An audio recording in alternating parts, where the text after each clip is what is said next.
What is going on, everybody? Hope you guys are doing well. Happy Saturday. Once again, we are blessed and highly favored to wake up another day to be able to walk the earth for whatever it is. Please don't forget to check on your family members, loved ones, friends, and don't forget to get yourself checked because you never know. I got to tell you, I don't think anybody has ever had as many inconsistent internet issues as I have had. It is incredible. But, we fight through, we get through it. So thankfully, I was able to reset my devices and the internet seems to be working. I don't know what is going on. I don't know. Listen, I'll tell you the worst experience ever. And you know how bad it is.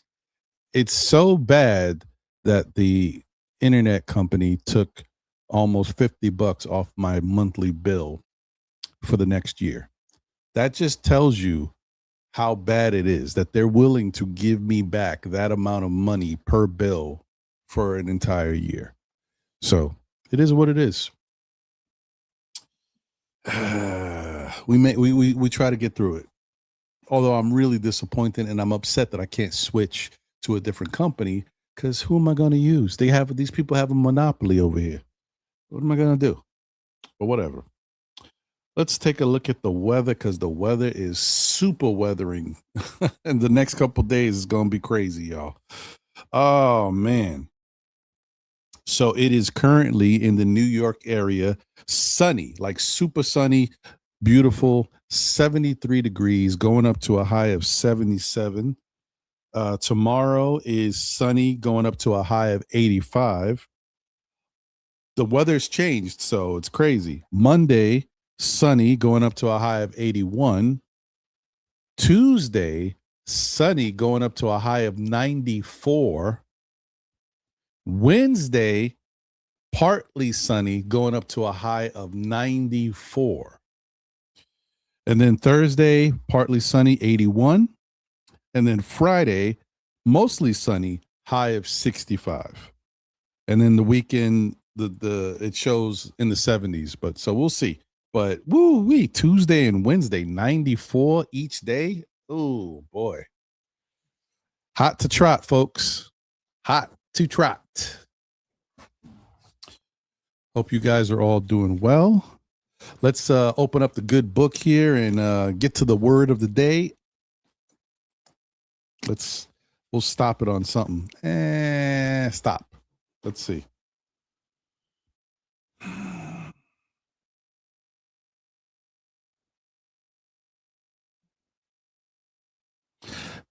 This sounds familiar, but I don't think I read this one. So we're going to go with this one. All right, folks. The secret of making something work in your lives is, first of all, the deep desire to make it work. So you got to have the deep desire to make it work. Then the faith and belief that it can work. Then to hold that clear, definite vision in your consciousness and see it working out step by step without one thought of doubt or disbelief. That's powerful. This is actually pretty good. The secret of making something work in your life is, first of all, the deep desire to make it work, then the faith and belief that it can work, then to hold that clear, definite vision in your consciousness and see it working out step by step without one thought of doubt or disbelief. Yeah, that's good. That's deep. That's deep. Yeah, you got if you believe it, you can achieve it. But if you doubt yourself or if you have any second thoughts of disbelief or hesitation, things may not work out the way you plan. Sound advice, sound words. Makes sense. So, in essence, once again, put your mind to something and follow it through. Don't let anything deter you from your course. Sometimes things can happen quickly. Sometimes it takes a season or two. Sometimes things just don't, not everything can happen overnight. So stay true to it. All right. So, guys, and gals, we are here. We are still in the waiting game, right? We are waiting. Game 7 is happening tomorrow between the Cleveland Cavaliers and the Detroit Pistons. Cleveland went up 3-2 and had a chance to end the series, but they folded like a pair of pants at the laundromat. I don't know what I don't know what they did. And Detroit put the beats on them. And wound up beating them by 19 points last night. So it's a game 7, folks. It stinks because it just means the Knicks ain't going to play a game until Tuesday. And so it's an even longer layover. But the flip side is, you know what? The Knicks have more time, more of a chance to get healthy because, looking at practices, OG Anunoby wasn't dressed. He was still wearing his just regular workout clothes, taking some shots and kind of moving around on the court. So, that basically tells you that he's still kind of like taking it slowly. And if he wasn't ready yet, in particular, having it start Tuesday instead of Sunday is even better for the Knicks from that standpoint of it. Yes, this team is going to be super rusty. Don't care how we look at it. Even if they're practicing, if they're getting up shots, there's nothing like game shape. There's nothing like playing a game on the court, having that same level of endurance and stuff. And then just that back and forth that you get on the court to keep yourself in the flow. It just is what it is, guys. And we just have to chalk it up to understand that game 1 is going to be a tough one for the Knicks to win, no matter who they play. And they're going to have to fight and claw their way out of it, play fundamentally sound, make their opportunities. If they come out hot, it's probably going to be like I've seen this before. I've seen a team that you think is going to come out cold and they come out hot. And then as the course of the game goes on, then they get cold for the rest of the game. So we don't know how it's going to translate, what's going to happen. But I do think that the Knicks have to, game 1 especially on Tuesday, they're going to have to manufacture points, move the ball, really believe in their teammates, backdoor cuts, screens, all types of stuff, defense, creating offense, getting into transition. They're going to have to do a lot of that stuff in game 1, especially because that is the most pivotal moment for their offense to be slow. Like that's going to be one of those where you're going to have to like, hey, just say, hey, we got to make it happen somehow.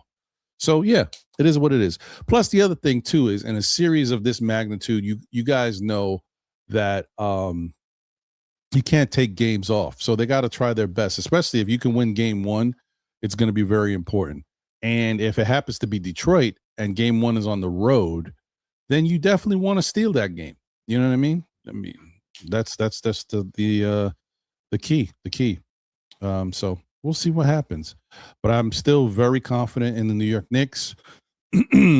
I know people are very concerned because they've been playing on such a high level the past 7 games, and for them to be off so many days and knowing how this Knick team is with their up and down play, people are already like the honeymoon's over. Like we ain't gonna see that same Knick team now that they've been off so long. They were hot and now they're gonna be cold. So I get it, but I just say like you got to believe in the fact that not only were they playing that well, but they were doing it for a good period of time. Like not, it wasn't just one game or two, it was 7 games. And 5 of those games were incredible. So you got to look at that and say, you know what? It may take them a little while to get it going, but they'll get it back. So very confident in that. Now, what I will say though, is if it happens to be Detroit and not the Cavs, then you can expect that the Knicks will not be cooking the Pistons the way they've cooked Philadelphia or Atlanta. It's going to be because Detroit plays defense. Them guys, they actually, even watching them against the Cavs and when the Cavs were winning, like Detroit was playing defense.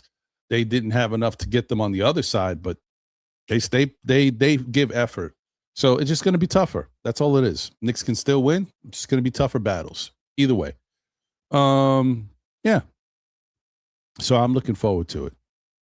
I don't have a lot to say, right? Because we haven't had, as far as my opening stuff that I get into because we haven't been playing. So it is what it is, man. Bottom line is, I think they have to continue to practice, keep themselves ready and fresh.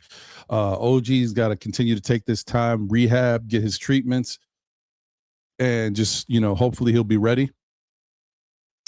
And game one, the Knicks are going to have to manufacture and do all the little things to ensure a victory, and believe in each other, move the ball. Moving the ball is going to be key for game one. If it's never been key for any other game one, passing the ball and not allowing the defense to get set and know exactly what they're doing is going to be huge for the Knicks. So, yeah, that's my thoughts. Let me get to the chat because that's where it's at. Shout out to everybody. Sorry for the delay, but the internet be interneting, and I was having issues. I thought I was going to have to try to do this from my hotspot, and I'm like, I don't know if hotspot will have enough juice to do streaming. You guys, if you don't know, streaming takes a lot of bandwidth from your internet. So especially when you're using something like StreamYard. Shout out to Walter Blackman in the building, member of the SKF Army. Salute to you, Walter. Said, good morning, Ron, my Knicks family. I'm hoping that the layoff will not hurt us in game one. I'm with you. I agree. Hawks ATL's in the building. What up, Hawks? Said, salute. It don't matter who the Knicks play. They looking at film, throwing in new wrinkles. Knicks getting the rest they didn't get last year. Knicks good. I agree with you on that, Hawks. That's what I think is really going to be beneficial to the Knicks. Like I said, they may start off slow, but in the end, I think this really helps this Knicks team. Especially, let's not forget. I mean, we're way past that point now, but let's not forget the Knicks were one of the most tired, overused teams at one point throughout the season with, throughout the whole NBA Cup and stuff. Remember when the Knicks were exhausted because of all the games they played back, all those games within a sequence.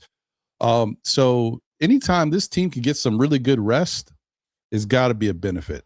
And this might be the key. Like, how you're looking for something to kind of take you over the edge, right? For the Knicks, it comes down to other players stepping up, right? Which they've been doing. Everybody's been contributing in great ways. Shamet, Alvarado, Mikal Bridges, Josh Hart, like guys have started to step up and really contribute that you wasn't getting as much from before, especially in the beginning of the first series, right? But so you're getting that. That's what you need on the court. But off the court, getting rest and knowing that the playoffs is a it takes a lot out of you, and you're playing these games every other day. So the fact that they got so much time off and now they can lock in again, but they're not locking in for 3 straight rounds or something like that. They're locking in now. It's 2 rounds, right? They've had so much rest. All they really got to focus on is 2 more rounds. That's a great benefit to the Knicks. So I think, listen, things are working well for them. Shout out to Darlene Bryan in the building. Let's go, Darlene. Said, good morning, Ron, and the KTL family. Let's go. Dwayne Dennis is in the building. Said, good morning, everyone. Happy Saturday. I hope all is well. Thank you for the show, Ron. Hey, we try, man. We try. I was getting a little worried earlier, but we here. Shout out to Chris Gotti in the building. What up, Chris? Said, good morning. Randu is in the building, a member of the SKF Army. Said, good morning, Ron. And to the chat, salute to you, Randu. Geraldine McIver is here, the first lady of Still Knicks fans and the Knicks community. Let's go. Says, good morning, Ron. Salute to the chat. Joey Rip 'em Up Sports is in the building. Said, good morning, Ron and the family. Hope all is well. Thank you, my brother, and thank you for being a member of the SKF Army.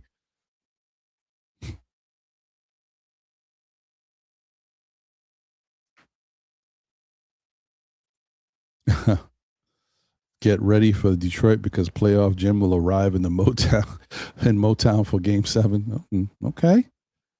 All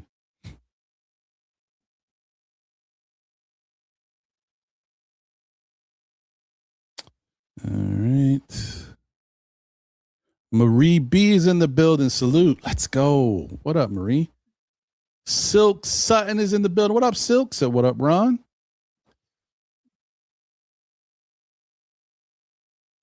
Corey Lindsay's in the building. What up, Corey? Says salute, Ron. What up, my guy? Love you, bro. Always. Hey, man. Salute to you, Corey. Appreciate the love as always, my guy. Good to see you. Brooklyn Buddha is here. You need to run your internet through Cat. It makes everything work.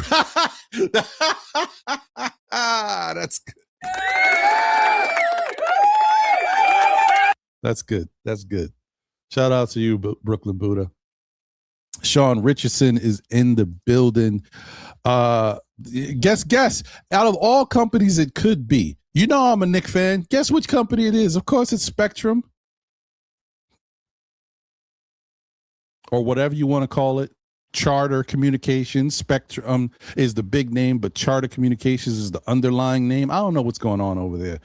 Started off with Time Warner back in the day and then turned to Spectrum. Now it's got Charter underneath it. I don't know what's happening. Anyway, either way. Shout out to Wonder Woman in the building. What up, Wonder Woman? Let's go. Said good morning, Ron, in the chat.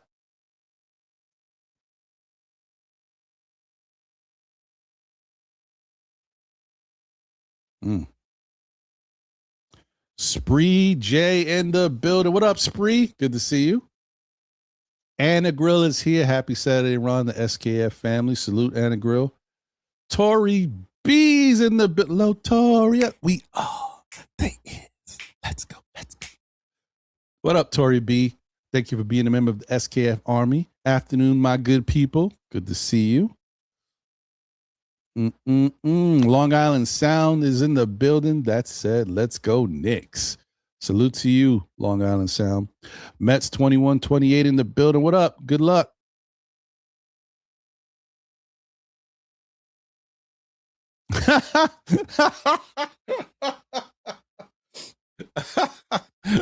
Tori says day 7,722 without Knicks basketball, and I'm not doing well.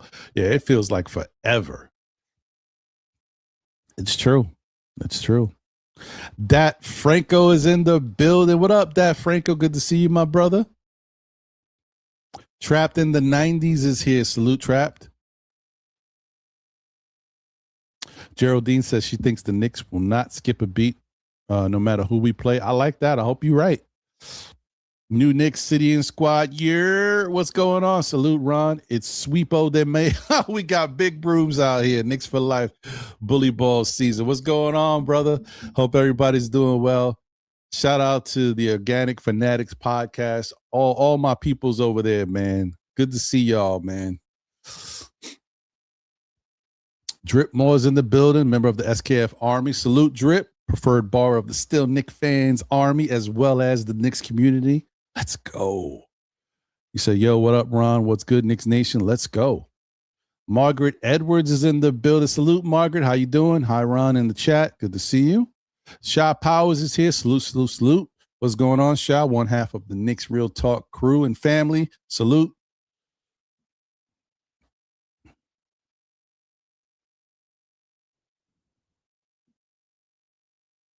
DeAndre is in the building. Okay, Pistons fan here. Detroit in the building. Salute to your chat. Hey, man, listen. Good to see you. Appreciate you being here. I'm looking forward to it because I have a feeling it's going to be Knicks in Detroit. Detroit just, like, they got that never say die attitude, which, it kind of makes you feel like the Cavs is going to fold again. So I'm expecting it to be Detroit. If the Cavs win, I'd be shocked, to be honest, because they had their chance in that last game and they folded, man. So I'm thinking Detroit got it, especially, at this point going back home. That's going to be a tough one for the Cavs. Shout out to Animal Lex in the building. Salute everyone. When you take too much time off, you lose your edge. I know. That's what I'm hoping to. But the good thing about it is I think that like I said, the Knicks have been battle tested. They've been through these playoffs.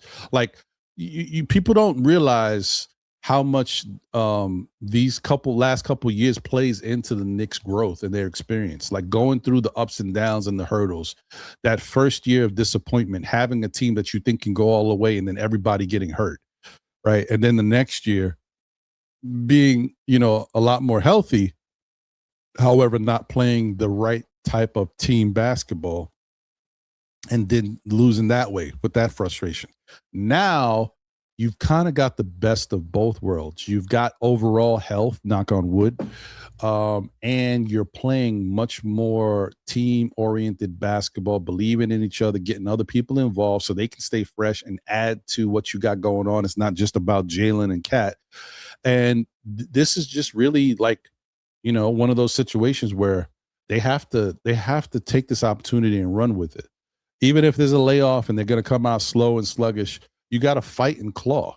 Like fighting and clawing. If the Knicks come out, no matter who they play in that on that game on Tuesday, if they come out and win that game and it's a struggle fest, you got to feel great about the Knicks because that just tells you, like, no matter what's put in front of them, even having this layoff and losing their edge or losing their consistency or that momentum, and to still win after all that, that would be a really great sign. I'm not saying that has to happen for us to feel good about the Knicks, but I'm saying that would be a great sign. So we'll see what happens. End game is in the building. Spectrum sucks. Let's be clear. You ain't lying, brother. I have never had this many issues with an internet carrier. I've had Spectrum. I've had for a long time. I had what was that other one back in the day that I had? I forget now. It's the one that's like in the South and stuff and like other places, but damn, I forgot the name of it. But yeah, anyway, I had that for a while. And then I've also had Verizon Fios. I have never had this level of issues with a carrier before. Like, this has been terrible, bro. Even back in the Time Warner days when they didn't even have all of the sites and the locations and the fiber optic stuff everywhere, it was still better than this. I'm like, you guys are supposed to be expanding and improving your benchmark, and I'm struggling here. I'm I'm like, this is how I'm getting through. Like, what are we talking about here? Like, I'm just barely making it, yo. Terrible. Yeah, I mean, I listen. I don't know how Verizon is now. I mean, when I had it before, Verizon was cooking. It was expensive as hell, but now everything's expensive. So what's the difference? Hot Grabber's in the building. What up, Hot Grabber? Good to see you. Says salute. Good afternoon. Um, Lonnie Meeks is in the building. What up, Lonnie? Good to see you. Salute chat. I prefer the Cavs. We get home. I like that part of it too. I ain't gonna lie, but I just don't think the Cavs is gonna give us what we want. And really, in the end, I'm like, be careful what you wish for. You know what I mean? I just let's go. Give me the Cavs. Give me Detroit. I don't care anymore. Because sometimes your expectations change everything, right? Because you could be so excited for something and just. Now, I'm not saying they would lose to the Cavs, but it might not be as easy as you think. You know what I mean? Like the Drake albums, right? Expectations was high because everybody's waiting for Drake. Drake's got stuff to say. He got that off his chest. Now we just want the music. Let's hear rapping Drake and all this stuff. And now everybody's disappointed once again. I don't really care. Drake sounds the same to me like he always sounded. I guess people are sick of it. I don't know. But anyway, Q Burrow brother in the building. Q Burrow mad thorough. Salute to you, Ron, and my Knicks fans. What up, son? What's going on, Q Burrow? Good to see you, brother. SGA Sports Talk in the building. What up, SGA? Appreciate you. Good to see you. Wiz BKLA in the building. Peace and blessings, Gregory Hines wannabe. I think the rest is great. They will fine tune. Excuse me. It's still allergy season. I got the windows wide open up in here. Trying to get some of that fresh air until the next couple of days when we got to hit the AC hard. Pause. They will fine tune the offense and may develop more variations to prepare the defense against whoever we play, including the West. Okay, I can dig it. And shout out to you, Wiz. Always good to see you, my brother. All right. Jersey Shore is in the building. What up, Jersey? Blessings to one and all. Shout out to you and blessings to you as well.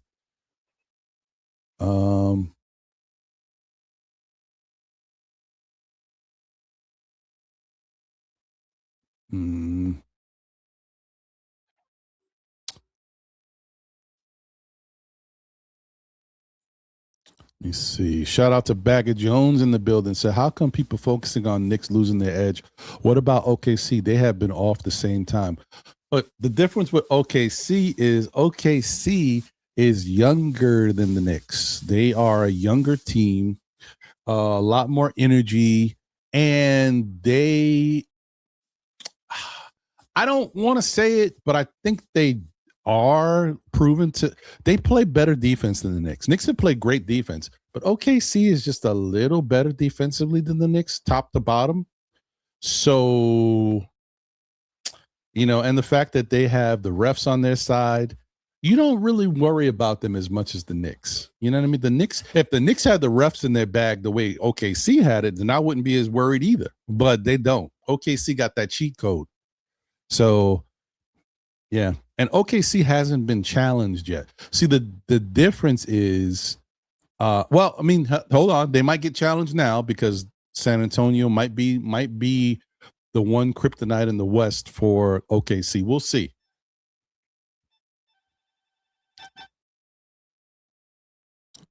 Let me see. Silk Sutton said, hey, Ron, Cleveland radio quoted Black Panther about Spider. Is this your king? Damn. Hey. Wow. That's something. But look, Spider's got one more chance to redeem himself. But is it really? I mean, I think he's been the one constant, right? Spider's been cooking.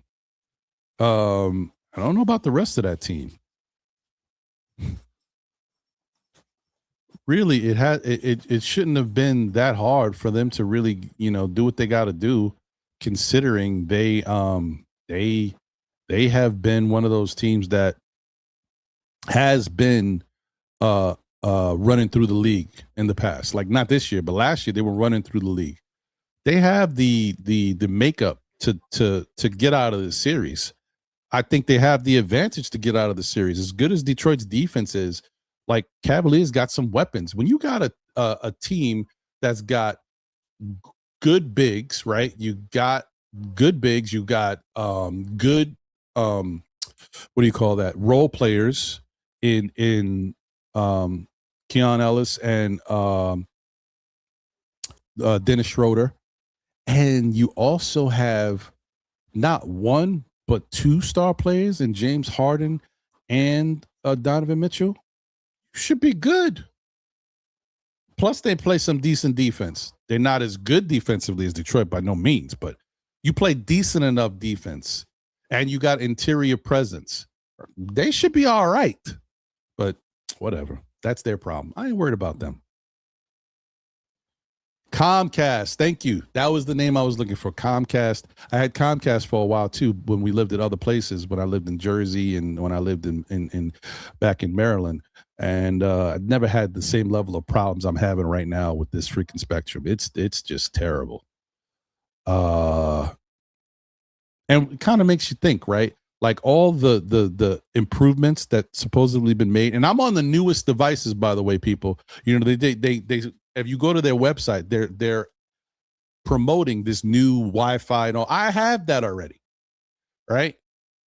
And I have the highest level of their streaming, the service. I have the highest level of their service, and still I got crappy overall service.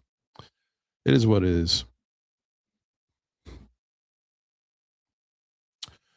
Sherwin's in the building. What up, Sherwin? Good to see you. Said, Ron, did you see any of the NBA Combine? I'm looking at the road ahead. Unfortunately, I haven't seen anything as of yet. I'm trying to get through this season, right? Hopefully in the best possible way, in a happy way, positive way. And then I'm going to get locked into what's going on, because, this could be not I don't want to overplay it. I'm not going to say this could be like one of the best, like the most important drafts for the Knicks in a long time, but this could be a interesting draft. Like this could be actually a draft that makes a difference for the Knicks, depending on what happens in the offseason.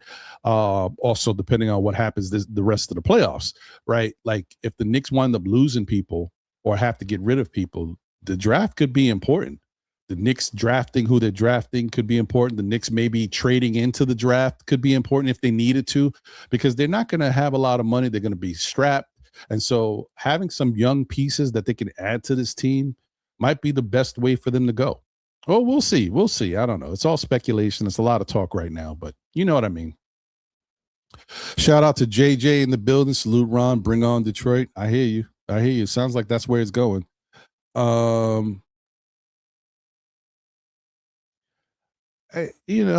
Joey says Detroit fans are living off the regular season. I mean, yeah, the regular season has a lot to do with what's going on, but I gotta say this. Like I said, one has nothing to do with the other. I don't care who the Knicks play. I don't care if they play Detroit. I don't care if they play the Cavs. But I do got to give Detroit a lot of kudos, because for the fact that they really only have Cade offensively, and they're still making this to a game 7 versus the Cavaliers.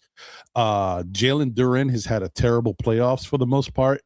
They're still making it to a game 7, right? That shows you a lot about their fight. So I respect the fight.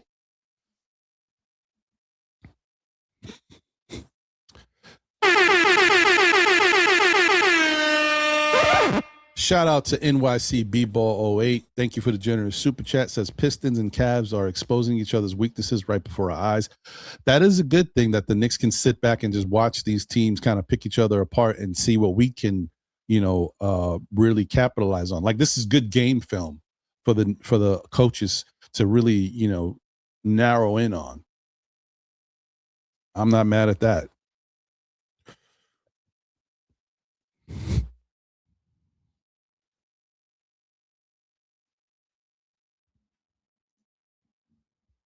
Tori says, you now see that's cap. Our team ain't old and our defense is elite. I mean, it is elite.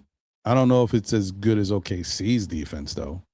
I think OKC's ability to play defense 1 through 10.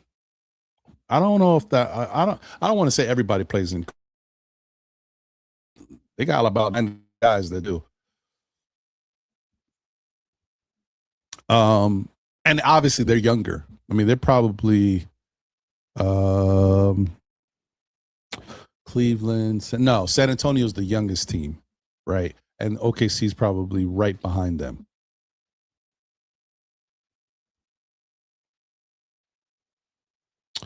Doug Fresh is in the building. Salute to you, Ron. Salute to you, Doug Fresh. Good to see you. So let's go, Knicks. D-Raz says Spider is great, but not a killer. Yeah, that may be true. He's run into those problems. He's shown flashes of greatness, but then when it comes down to the clutch moments to decide a series, that's when he kind of has gotten quiet in the past. We'll see. I mean, listen, tomorrow's a test of metal for Donovan Mitchell and James Harden. Look, the bottom line is you got to, if you want to win in this league going forward, you got to play team basketball. You got to win with your team. But for one game, Donovan Mitchell could take over one game. So I expect if they're going to win tomorrow, Donovan better get busy. Like, he better show, I want this. I could do this by myself. Whatever they get from anybody else, James, anybody, Donovan should be able to win that game, taking it over. It's just one game. We know he's that good. But if they can't do that, that's more of an indictment on the Cavs.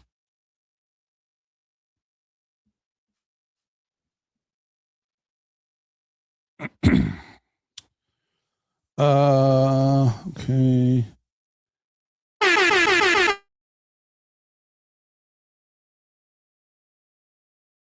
Dad in the building. Thank you for the generous super chat, my guy. He says the Knicks are in the slayoffs. The Cavs, the Pistons are in the layoffs. The Knicks in 5. I'm just stopping in to say, hey, appreciate you, my guy. The eyes have it. Salute to you, brother.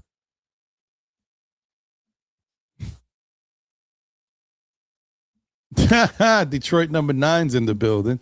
Said Knicks fans ain't won a chip since Michael Jackson was singing ease on down the road. Okay. Okay, Detroit number 9. Yeah. Okay, I got you. Anyway, yeah, good to see you in here. We expected you to make a appearance, sooner than later. But don't get it twisted. Listen, if you think Detroit's got issues with the Cavaliers taking them to Game 7, you better be worried about the New York Knicks, because this ain't, I'm telling y'all, the only thing I can tell Detroit fans, and I'm just keeping it real, like I'm one of the few people up here that will give everybody their props and call out their greats and their and the, you know, the goods, the weaknesses, whatever it is, right? I give Detroit a lot of credit for their fire, right? Their never say die attitude. They're fighting through whatever they got.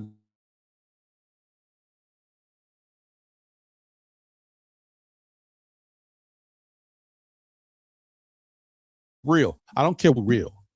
And of course, as I say that, I see my internet thing spinning a little bit. So I'm going to wait just a couple seconds before I continue this. You know what? Let me pull up the YouTube and see how it looks, so that way I can kind of be a little bit more in tune with what you guys are seeing. Because I got to know.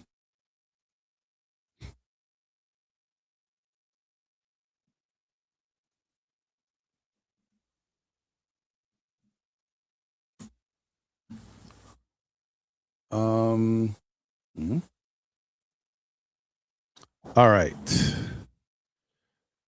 And there's the tape delay. Okay. Yep, we're good. All right. So, what I was going to say is that Detroit hasn't seen this Knicks team, right? Detroit has seen the Knicks play good basketball, you know, prior to games, but they have not seen this Knicks team. And I'm going to say it again. I've said this before. I'm going to say it again for Detroit fans, as well as some Knicks fans, just to understand the differences. Detroit did their thing throughout the regular season. We know they had our number. But let me just explain this. The first game, the Knicks were not playing good basketball, right? So Detroit got one. It is what it is. Give them credit. They cooked us. They got that. The second game, however, the Knicks were playing good basketball. But then we played Detroit, and we had no OG and no Cat. And I know people say all the time, hey, but Detroit plays with whoever they got. They've had games with no. Listen, they play better team basketball than us at that time. Good for them.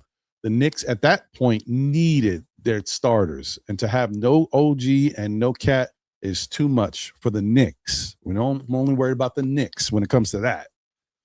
Game 3, you know, it didn't turn out to be what we expected. And y'all just played a better game towards the end. But those moments are all different. The Knicks are a much better overall basketball team now. You know, the way they play, the way their defense is now, the way they move the ball now, and the way they get the teammates involved is different. And also, it's given time for Cat to understand his role and for Jalen Brunson to understand how to facilitate with his team and still get his. So what I'm just saying is Detroit will be playing a different Knicks team. So we don't know how it's going to turn out, but I'm just saying it's not the same Knicks team that they saw for the most part in the regular season. Knicks play a little different now. That's it. That's all I got. All right. I got you, Tori. I'm about to drop that. Let me see here. Let me drop that while I finish this up. Invite the guest. Surprise, surprise. All right. Andrew Decatus is in the building. What up, Andrew? Good to see you. Says, salute, Ron. Miss Knicks ball. Can't wait for Tuesday. Don't care which team at this point. I hear you. D-Ras is in the building. Said Cleveland will win tomorrow. I don't know. We'll see, though. Anna Grill says, don't trust Cleveland. Just want to see Detroit suffer, but it doesn't matter. We will make them suffer if they play us. Okay, I hear you.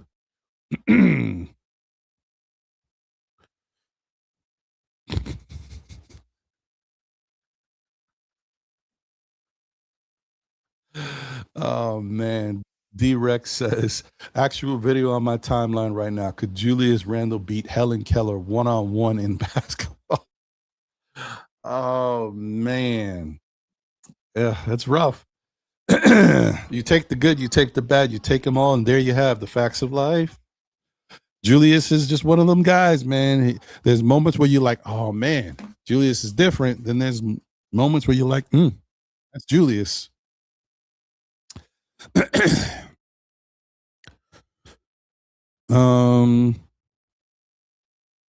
Shout out to Dwayne Dennis. He says, regardless of who we play in the conference finals, both the Pistons and Cavaliers look beatable. The key is matchups versus Pistons. OG on Cade, Hart on Thompson, Bridges on T. Harris, Brunson on Robinson, and LeVert. It's going to be smart. That makes sense. AP in the building. What's going on? Says, I think Cavs win. Julius Randle. Wow. Yeah. Listen, it is what it is. All right. I've gotten to the end, folks. Let me get to my peoples. What up, D-Rex? Yo. How you doing, player? I feel good, man. I mean, it's hard to not feel good as a Knicks fan right now, I hear that. What up, Tori B? Good morning, or afternoon, I should say. Good people, how's everybody today? You know how we doing. We happy, but we I'm like you. I'm how many days until we play again? Like, I'm like, come on. 7,722 without Knicks basketball. I'm dying over here. I'm dying. Yo, Ron, you gotta Latorius. Oh, I did that, man. You gotta hit me up. She gets that. She gets that. Appreciate y'all. Let me see here. Shout out to L, damn it, in the building. What up, L? Good to see you, as always. Keith Turner's in the building. What up, Keith? Oh, my bad. Oops, there he goes. What up, Keith? Good to see you, brother. All right. So, listen, first off, wait. One more. Prezi. What up, Prezi the boss? Salute to Ron the Teflon Don. Salute to the chat. Good to see you, Prezi. Prezi, what's up, brother? I haven't seen you in a while. Are you guys surprised that the Cavaliers fell apart? I'm like, what is wrong with this team? No. I think there's more to it. Okay, what do you think, D-Rex? Well, because if you actually look at the game, first of all, the Pistons fans have been really mad, I mean, rightfully, at Jalen Duren the entire playoff run because he has not been playing that well. This is true. And that game, it really looked like he turned a corner. He was a lot more aggressive. He was a lot more locked in. And the other pieces around Cade, it wasn't a game where Cade dropped 50 points and they won. You had Duncan Robinson, who has been torching him. You had Karis LeVert. You had Paul Reed had the game of his life. So from what I saw, it looks like the pieces around Cade stepped up. And even though Cade had a good game, they didn't win because, Cade dropped 40 points, which we know that they can win that way. It looked like the other pieces stepped up, which I'm all for. Yeah. No, I mean that makes sense. They had 6 dudes in triple doubles in double figures, so that definitely helps that team. So I agree with you, and I just think that, I mean, bottom line is if the Cavaliers want to win, like, you need more than 18 points from Donovan Mitchell, and I know, I mean, James Harden chipped in 23, but also a lot of turnovers. Yeah. Oh, damn, 18 turnovers?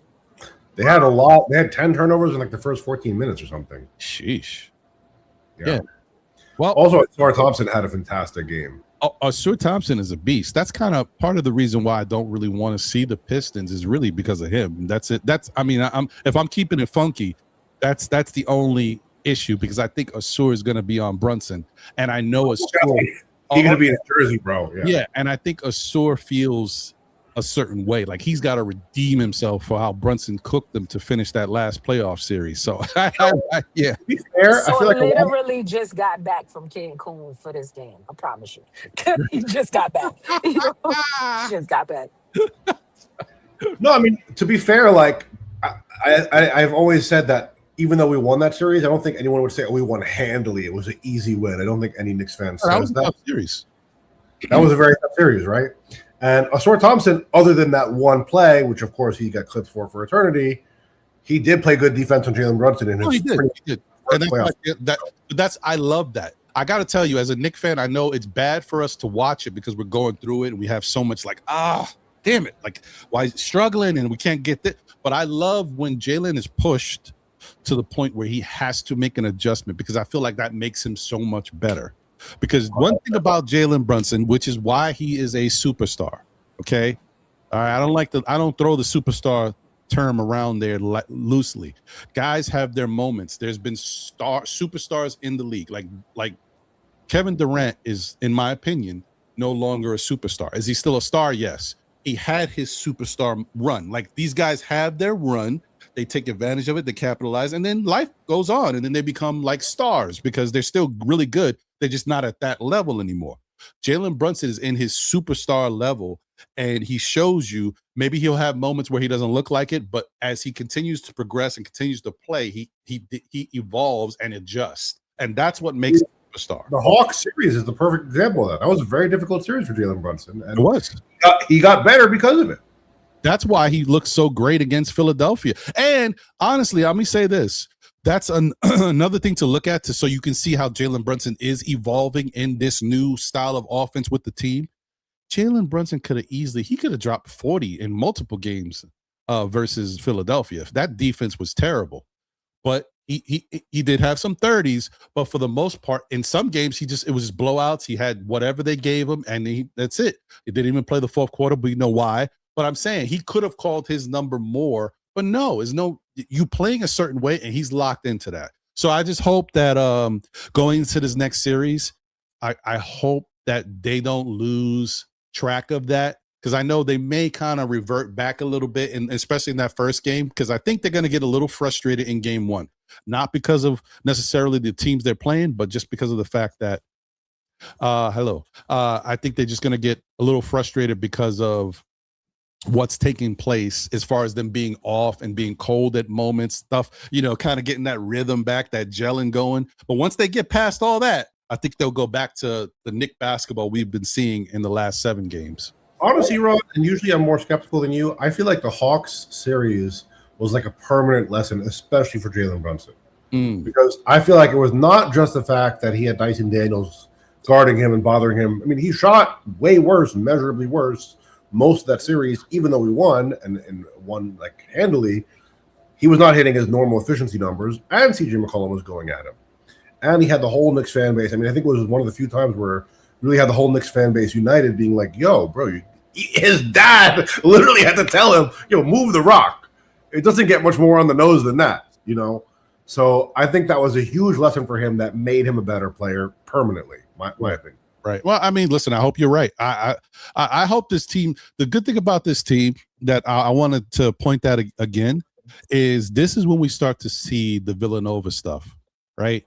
Because we bigged that up for a couple years, and then like life happens and you start to see the flaws and everything. But going back to what the Villanova thing means, those guys learned how to be a team, but most importantly, they learned how to win. And I think this is when that matters. This is when, Macau focusing, playoff Macau, right place, right time, Bridges. Like, this is when all that matters. Josh Hart's.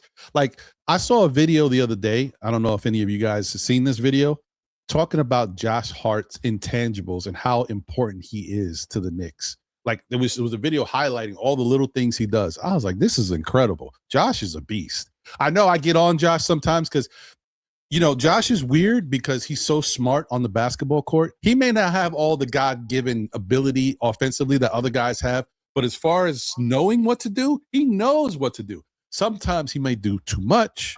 He makes a bad pass here. He tries to do a little too much, but doesn't stop his intelligence. And I remember, and I've had this conversation multiple times, I've alluded to it. I talked about how different this Knicks team became once they got Jalen Brunson and realized, hey, we need more smart players on this team.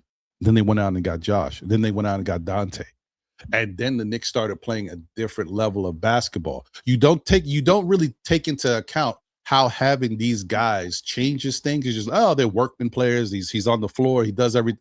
No, it's not just about the little things he's doing. It's about his ability to understand that these things need to be done, right? And Josh is a very smart player. Dante was a very smart player. Macau is if you listen to Macau talk about the game, this guy is huge. Like, he's smart. He may not execute every time the way he speaks, but he's really smart. So these guys are just really cerebral and they know what needs to be done. Even Jalen Brunson, like his demeanor, his calm demeanor, and how he talks about stuff, he knows what needs to happen. He may not say it like, "Oh, this is what's going to happen." I like the fact that Jalen is not one of those, "We're going to do this," or "This is what I'm." Oh, there go Ron. He's in the twirl zone. He'll be back. Starts talking positive about JB, and he's out of here.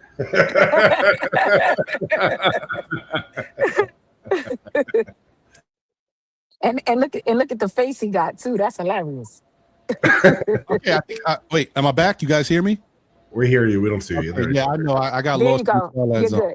Yeah, Damn you back. You back. Damn it! As soon as I start bigging up JB, where's David Smith? He hit the button. Speaking of that, where is David Smith? This has been. Listen, it's Nova Knicks basketball. He chilling. Yeah. He got his vice president on the case. I'm out here. I'm in the streets for him. I got it. Shout out to everybody in the chat. Thank you guys for being here, and do what has been said. Smash that like button if you haven't already done so. Smash that like button for internet, yo. For hopefully that internet, the like button gets me better internet. If you don't know what it looks like, it looks a little something like this. Appreciate y'all. Okay. Anyway, all right. Well, the bottom line is I was basically just saying, like, his, Jalen Brunson's calm demeanor is very helpful. And he's got a cranium. So there's got to be a lot of knowledge up there. Oh, yeah. Extra. He got a warehouse up there. I love how the only good thing I will say, I don't like the fact that the NBA is so buddy-buddy, but I do love the fact that these guys can joke about each other and everybody's cool. Like with what's his name from Philadelphia? Oubre joking about how, yeah, man, that he's got a big head and I wasn't really prepared. Like he does factually have a large head. I mean, we could be 100% honest here. Oubre don't get to do that though. You're not a member of the team. Right. He don't get to do that. You're right. But I feel like if how you guys have that player that you like, man, he's gonna be a Knick one day. Oubre is that one guy that I always felt like was going to be a Knick. He knows all of them. He's cool with all of them. And if it wasn't for the fact that Philadelphia gave him that $14 million, I think the Knicks could have had a good chance to get him. But whatever. He's now he looks like a Philadelphia 76er now. So yeah. Hopefully we'll get the Oubre-like guy in the draft this year. But. Yeah. We'll see. There's some good players in the draft. And don't worry, guys and gals, as we get out of here and out of the season, we're going to get into draft coverage, but right now I don't want to really focus on it. It's too much. Two things, Ron, if I may. So one, I really wanted to big up, as the subject of the moment is, bigging up Jalen Brunson. He gave a really great remark recently where he's like, "Oh, I'm not a star, and I want to win." Where they asked him like, "Why did you want to move the ball? Like, why? What was it?" And made it easy. Yeah, they was asking him. They were saying that giving him a lot of players would have pushed back because they took the ball out of his hand and gave it to Cat. Right. To run the offense. And it was like, he was like, another star. And he was like, I'm not a star. and he's right. He's right. And that's dope. And he stood up and walked away. I said, that's how you drop a mic. That's how you do it. Listen, I really got a lot more respect from him. Nah, Jalen is like the thing is, being in the New York market, you're going to get criticized a lot. You're going to have a lot of things that happen that people point fingers at. But when everything's all said and done, no matter what happens from Jalen Brunson's legacy as a New York Knick, we're going to look back and appreciate this dude. I know that for a fact. At one point, we're going to be like, damn, he was good for us. I thought that was very mature and showed a lot of leadership. Yeah. And he's right. He's not a star. He's a superstar.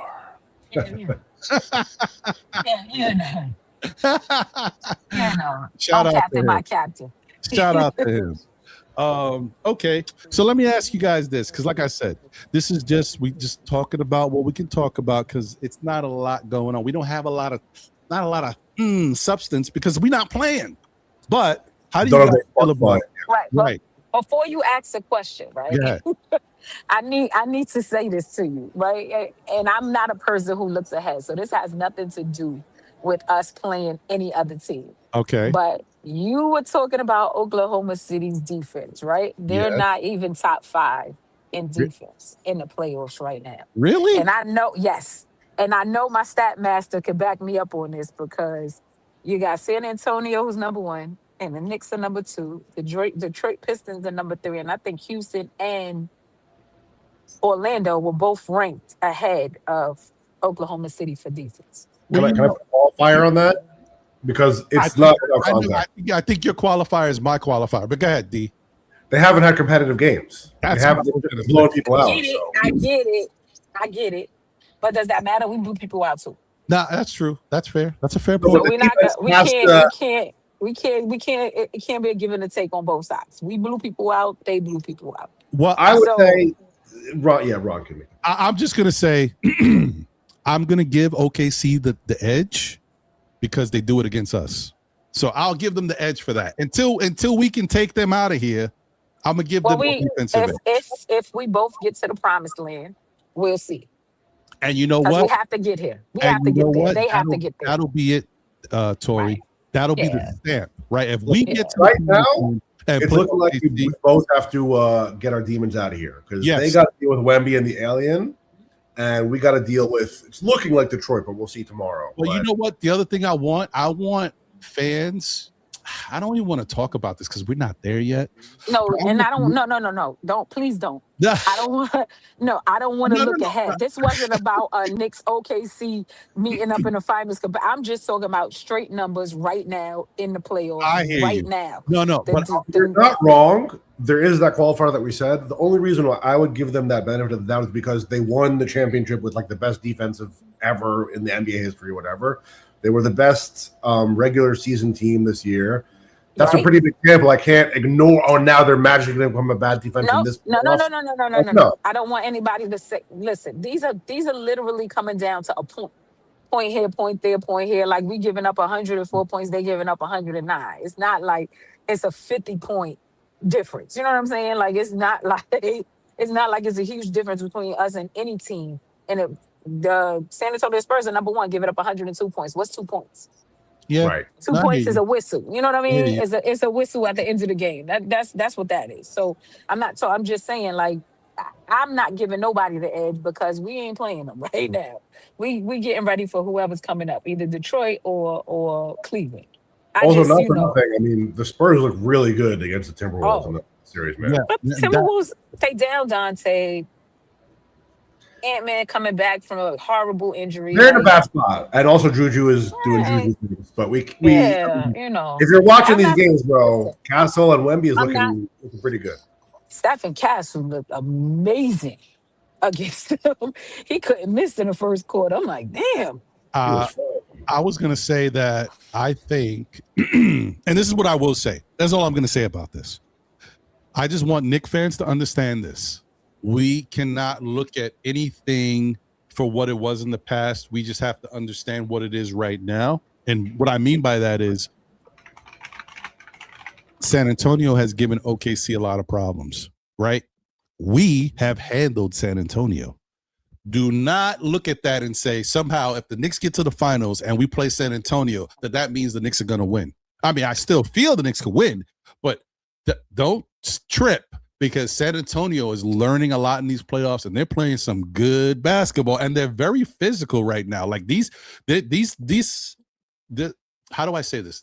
These playoffs have taught San Antonio how to be like aggressive and a lot more physical and understand what they can get away with. Like they are learning on the fly. So Agreed. that's gonna every team play. And what's your team doing?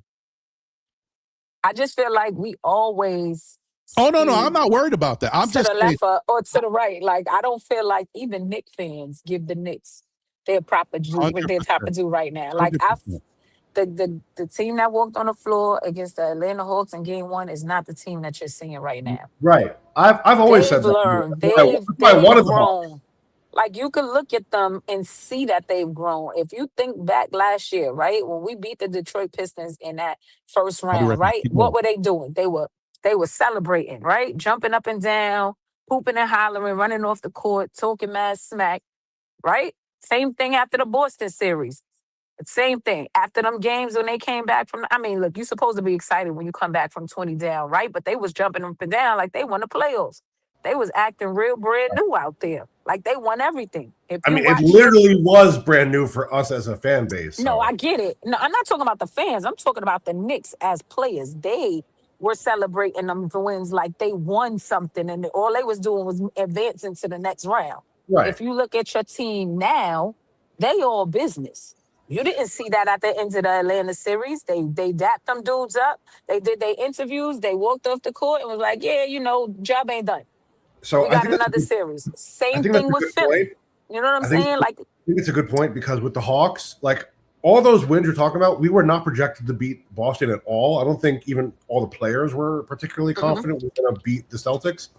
But we never went down to any of those series. We never came back from a series 2-1 until the Hawks series with Jalen Brunson. So you could say that was actually even a bigger comeback because you came back in the series. A right. 2-1, if you go up 2-0 in the series, but you came back in both those games, okay, you still are up 2-0. That's not very threatening. It's way scarier, I think, to be. I mean, the whole world was ending when we were down 2-1. Right. So I think that it's very important that first of all, we keep track of that. And I've always said that every single team, including especially the Knicks, I think, by the way, got better throughout this entire playoff run, and will Now, continue to be better. right. And I don't think anybody's giving them their proper due for that. Like it's all like, oh, it was Atlanta. Oh, it was just Philly. Philly just beat the team that everybody said was coming out of the East. But you also have to look like were those people saying, "Oh, we're going to So sweep the Hawks in 4 wins. It's going to be a 5." Like everyone was saying, it's going to be a 4-game win. it should have been though. The The games we dictionary lost, we should definition, have won. the dictionary We definition of definitely an did it easy though. series is not that you go down 2-1 and you win in 6. That's not an easy Right. series by definition. No. You can't say that. What I'm saying is, it's a good. I said they were going to sweep, and they should have because they shouldn't have lost those 2 games. But it's a good thing that they did because it was a teaching moment for them, and that's where your team turned around. Right. I thought So Philly was going to go much longer, but once I saw that they were really worn down and Nick Nurse was going full Tibbs mode, I was like, okay, like maybe he's going to give us a break here. But that Hawk series, I knew from the start, like even in the regular season, we won by like a possession or two, and they smoked us in 1 game. So it was never super surprising to me. I predicted it would go 6 or 7. And you're like the thing that people don't understand is they think, oh, I'm being a better fan by saying we're going to sweep every opponent. You're actually diminishing the Knicks' accomplishment significantly. If everyone you beat is easy and you're going to sweep every team in 4 games, then what did you do by beating them? I Nothing. don't think a sweep is easy though. Because when you win your first 2 games against your opponent, you tend to get a little lackadaisical. It's like, we're gonna smoke these fools. Then you go out there and you lose because you think you're gonna win. You're And you saying don't the play as Hawks hard. did No, I'm that? talking about the Philly series. Right. A sweep is just as hard to complete as a 6-game series or a 7-game series because you sitting there, especially that last game, you've demoralized this team. And you come out there and they played like they were down 3-0. Right. So it's harder to do that than it is to, when your back is against the wall, you coming out firing on all cylinders because you Right. realize that if you lose, that's it. But when you up 3-0 in the series, you're like, man, look at these. We gonna smoke them. And you go out there and you mess around and lose the Well, game and okay. don't close out. Champions close out. And that's what they did. I They went understand. out You were there saying and that they they would get played. physical and just be like, we won already. Who cares? Right, Right. right. And they went out there and they're building, and I know it was more Knicks fans than it was, but they still were on the road. They went out there and they're building and they played like they were down 3-0. That defense was smothering. They was firing on all cylinders. Like Philly isn't as bad as they look. We made them look that bad. And I think they people were are just not wrong. gonna yo. They not as bad a team as everybody is making them out to be. And I'm not gonna let nobody trick me into believing that. Because a bad team don't come back from 3-1 and beat another team in the Right. playoffs. No, they were a good team, but I feel like in that series they learned that at least against the Knicks they're better without Embiid against us specifically because Facts. in that one game that they didn't have Embiid, that was the closest they came to beating us. Facts. And I think if they had 4 games like that, they probably would have won a few more. Right. And then also, I just feel like they were worn down. I feel like they were worn down, and Oh, Nick Nurse. absolutely. But at the end of the day, right? Who cared when the Knicks were worn down? I'm not saying that to diminish. I think No, it no, was still no, an no. accomplishment. I don't think you are. I don't want you to misconstrue anything I'm saying. I don't think that you are. But what I'm saying is, I'm not gonna not give them credit for closing out a team they were supposed to close out. If Right. fatigue was a factor, they took advantage of it by keep running, keep playing, pressuring them on defense, and keep running fresh bodies at them at every Well, time. that's also something that I feel like shows the growth of like the team as a franchise, and especially the difference Right, in coach. Is in the past we probably would have had a tight rotation and not taken advantage of what was a clear advantage in the fact that right, this coach is not running a wide rotation. If we're fundamentally willing to run more players, that's an advantage we can take advantage of, and it was a huge difference. right, Yeah. right. No, that's true. Yeah. That's a good We're point. not going like, and that's and fatigue will be a factor when whatever team we get next comes into the building, and they have to jump on that. Even if we a little slow out the gate because we had so many days off, I don't think that's gonna last more than a couple of minutes in the first quarter. I think that's overstated These personally. guys are old or all business. Right. Right. I don't. I just like it. If it's Detroit, it's Detroit. If it's Cleveland, it's Cleveland. Like it doesn't matter to me who we play because both of these teams are going to be gassed when they walk in the door. It Right. don't And for matter what who it's we worth, play or where we play. the Knicks haven't had this big of a break in the middle of a playoff run since 1999, I believe, which Yeah, that's we earned that right. We earned the right to sit back and get right because OG needed rest. Cat needed rest. He kept getting knocked to the ground all hard. Josh Josh Hart need was rest banged up all over the place. Yeah. because right, his hand was all messed up. He need rest. Like, and it never hurts to let Deuce and Shamit still rest up too because those dudes was coming back from surgery and Yeah. major injuries. So it's great to give these guys the rest that they need. I'm not worried about the rest. I think it's a wonderful thing that our team actually Look, gets to go in coming fully from healthy and fully rested. our last two playoff runs to this, where like our biggest problem is, oh my god, they're too rested. Like, I'll take that problem. That's Right. risking the It's a problems, first world problems right here. Do we want Good problem caviar to have. or are we eating foie? Like which one is it? Like let's go.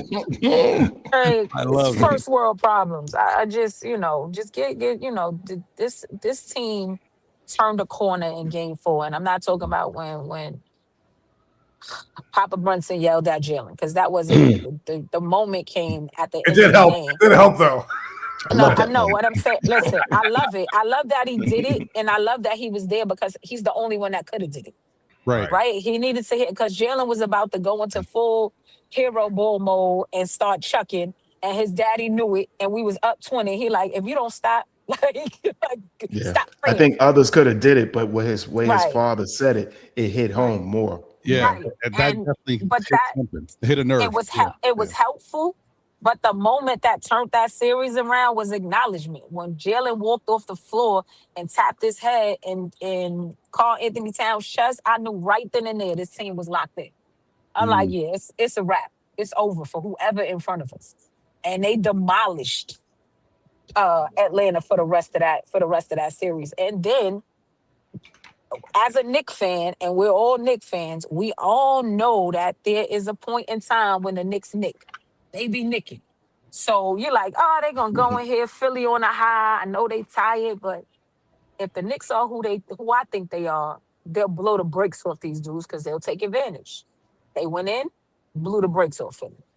Yeah. All right, you took advantage of fatigue. They're gonna have time. He pulled those dudes in the third quarter. They not going nowhere. They get to go back to their hotel rooms, recharge, rest up for the next game. Everybody hollering, who gonna guard Maxi? Okay, let's see. Next game, same thing. Was it a little harder because Joel and B didn't play? Yeah, because you had to change your game plan a little bit. Russ was reffing. They was blowing that whistle. Everybody in foul trouble. Okay, Yeah. fine. And That was guess what? We still beat y'all. Y'all did everything that y'all was supposed to do the right way. They got Cat in foul trouble. They got Mitch in foul trouble. And they still won handily. It wasn't as hard of a game as anybody wanted. It wasn't that hard of a game. I Well, said, you okay, It was more game frustrating than it was it hard. frustrated, right? But they worked through it, right? And they won that game handily down the stretch. Okay, game three. They gonna come out here and do the same thing. Blew the brakes off them again, and I saw the same thing like Atlanta in Game 4 in the second quarter when everybody started putting their head down. They body language changed. They not talking to each other on the court. They not looking over to their bench for guidance. They wasn't doing none of that. The light went out their eyes. They understood that it was a wrap. Philly Well, did the same thing. I'll also say that the other coach in both series was helping us out by being very stubborn and not adapting after a certain point. I get it. You can not can diminishing. Only, not diminishing. You can only play who you have, right? And if you don't believe in the players you got, so be it. They suffer from Tibbsism. They did the same exact thing that we did. The same exact thing that we did last year. Just burn your players out, run them into the ground. Yep. It's funny. And they took advantage. And I was going to say, Tori, it's funny because it really was Tibbisms to the highest power, because he was doing drop coverage, everything that Tibbs. I was like, this is. Ugh. I'm like, I get it. It was like we were playing ourselves last year. It was now crazy. I see it. Now I get why Indiana was doing what they was doing to us. Not when you look at it from the outside in, when you're playing differently and you're going against it. I get it. Yep, the anticipation of seeing it. Yep, you'd be like, oh, there it goes. He's about to drop That's off right now. I was so encouraged that he was willing to play Huck Porty, even for a brief period, because Huck came up big in that game. Don't diminish that. I thought so too. I mean, I'm very big in that game. I've been saying, especially when it comes to foul trouble for Cat, and when they're trying to do Hackabitch, like it makes both of their lives easier, and it takes some pressure off of both of them. You know, and it means that the coach can do his strategy, and so what? We have a third center. Who cares? What's the big deal? Especially against a team whose center can't play defense. Like, he can't play defense. It's a wrap. Joel Embiid can't move left or right. It's over. He's just gonna stand there, statue. It's a problem. Yeah, that's just. Well, let me. Game 4, the closeout game, it's got to be the hardest game to get. And your Knicks. And what they did, business as usual, stomped the hole in their chest. Game over. That should let every Knicks fan should be comfortable right now, because you know this is not the team that you saw from games 1 to 82. And I'm not saying be overly confident, but you should be comfortable knowing that these guys mean business. True. Shout out to American Man in the building. Says, last season I was telling you guys about Tibbs. Now you guys are willing to speak on it. I mean, look. I think the difference here is when people speak about negatives, sometimes it's like almost like, okay, well, I get what you're saying, but Tibbs is our guy. Like, we ain't gonna get nobody else. We stuck with him at the moment. So it's only so much you can really say and then realize that, hey, I mean, yes, everything you're saying about Tibbs is true, but he's our coach, and I want the Knicks to win. So I'm hoping Tibbs turns something around. Like, I could point out his flaws and still hope he makes a change at the same time. So that's kind of where I was when it came to Tibbs. And still, even though I say that, I don't take away from the fact that we did get to the Eastern Conference Finals. We didn't look good because that's when we got exposed by not playing team basketball, but we got there.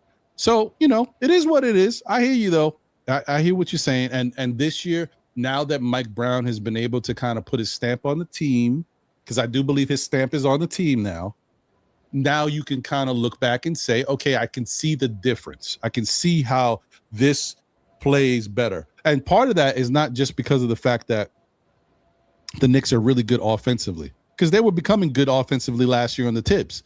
They're better offensively because they're playing better team basketball. But what really sealed it for me is the fact that the Knicks are better defensively. Like, that's why I'm like, Yeah, though. But let's not get it twisted. The Knicks do also do a drop coverage. Oh, yeah, no, they do. It's just not. It's just the not whole like a argument was that given. It's not the a whole given. argument was the proportion of our defense, which was dropped back before, which was like 90. We did it way more than any other team before. Right. Yeah, it was just it was a given. You knew it was coming. Now at times you don't know if it's coming or not. There's times Every where team God used will to. jump There's out sometimes in where it's appropriate. and front them on that, but other times, you know what I mean. So that's what makes it more effective. And by the way, everybody, shout out. This is Nick Nation. Nick Nation is in the family right now. Shout out to Nick Nation. What's good, bro? yes. I'm in the family. My bag too. You know, what up to everybody in the chat? You know what I mean? Latour, dog. You know, Ron. I didn't get a chance really, so I just kind of blended. You know what I mean? You know how I am, Ron. What's up, brother? Good to see you there. You know what I mean? Good to see you. Good to see that hat back there. Means you ready for the South. She ready. She coming out with her boots on. She ready for the South. Let's go. I'm coming. You come do this. Everybody out there doing that line dance. Go on out there. Let me read this super chat real quick. You know what it is. Shout out to my guy. Oh man, Kev in the building. My Knicks brothers and sisters. If we have to play Detroit, what gives confidence that our play can carry into the ECF? The three games were brutal. Well, I think I already kind of hinted at it. The biggest thing, Kev, is that we are not playing the same style of basketball that we were playing at that time. Now the Knicks have a much better understanding of the defense that the coaching staff has been trying to get them to play, and they have a much better understanding and willingness to play the style of offense that they're trying to get to.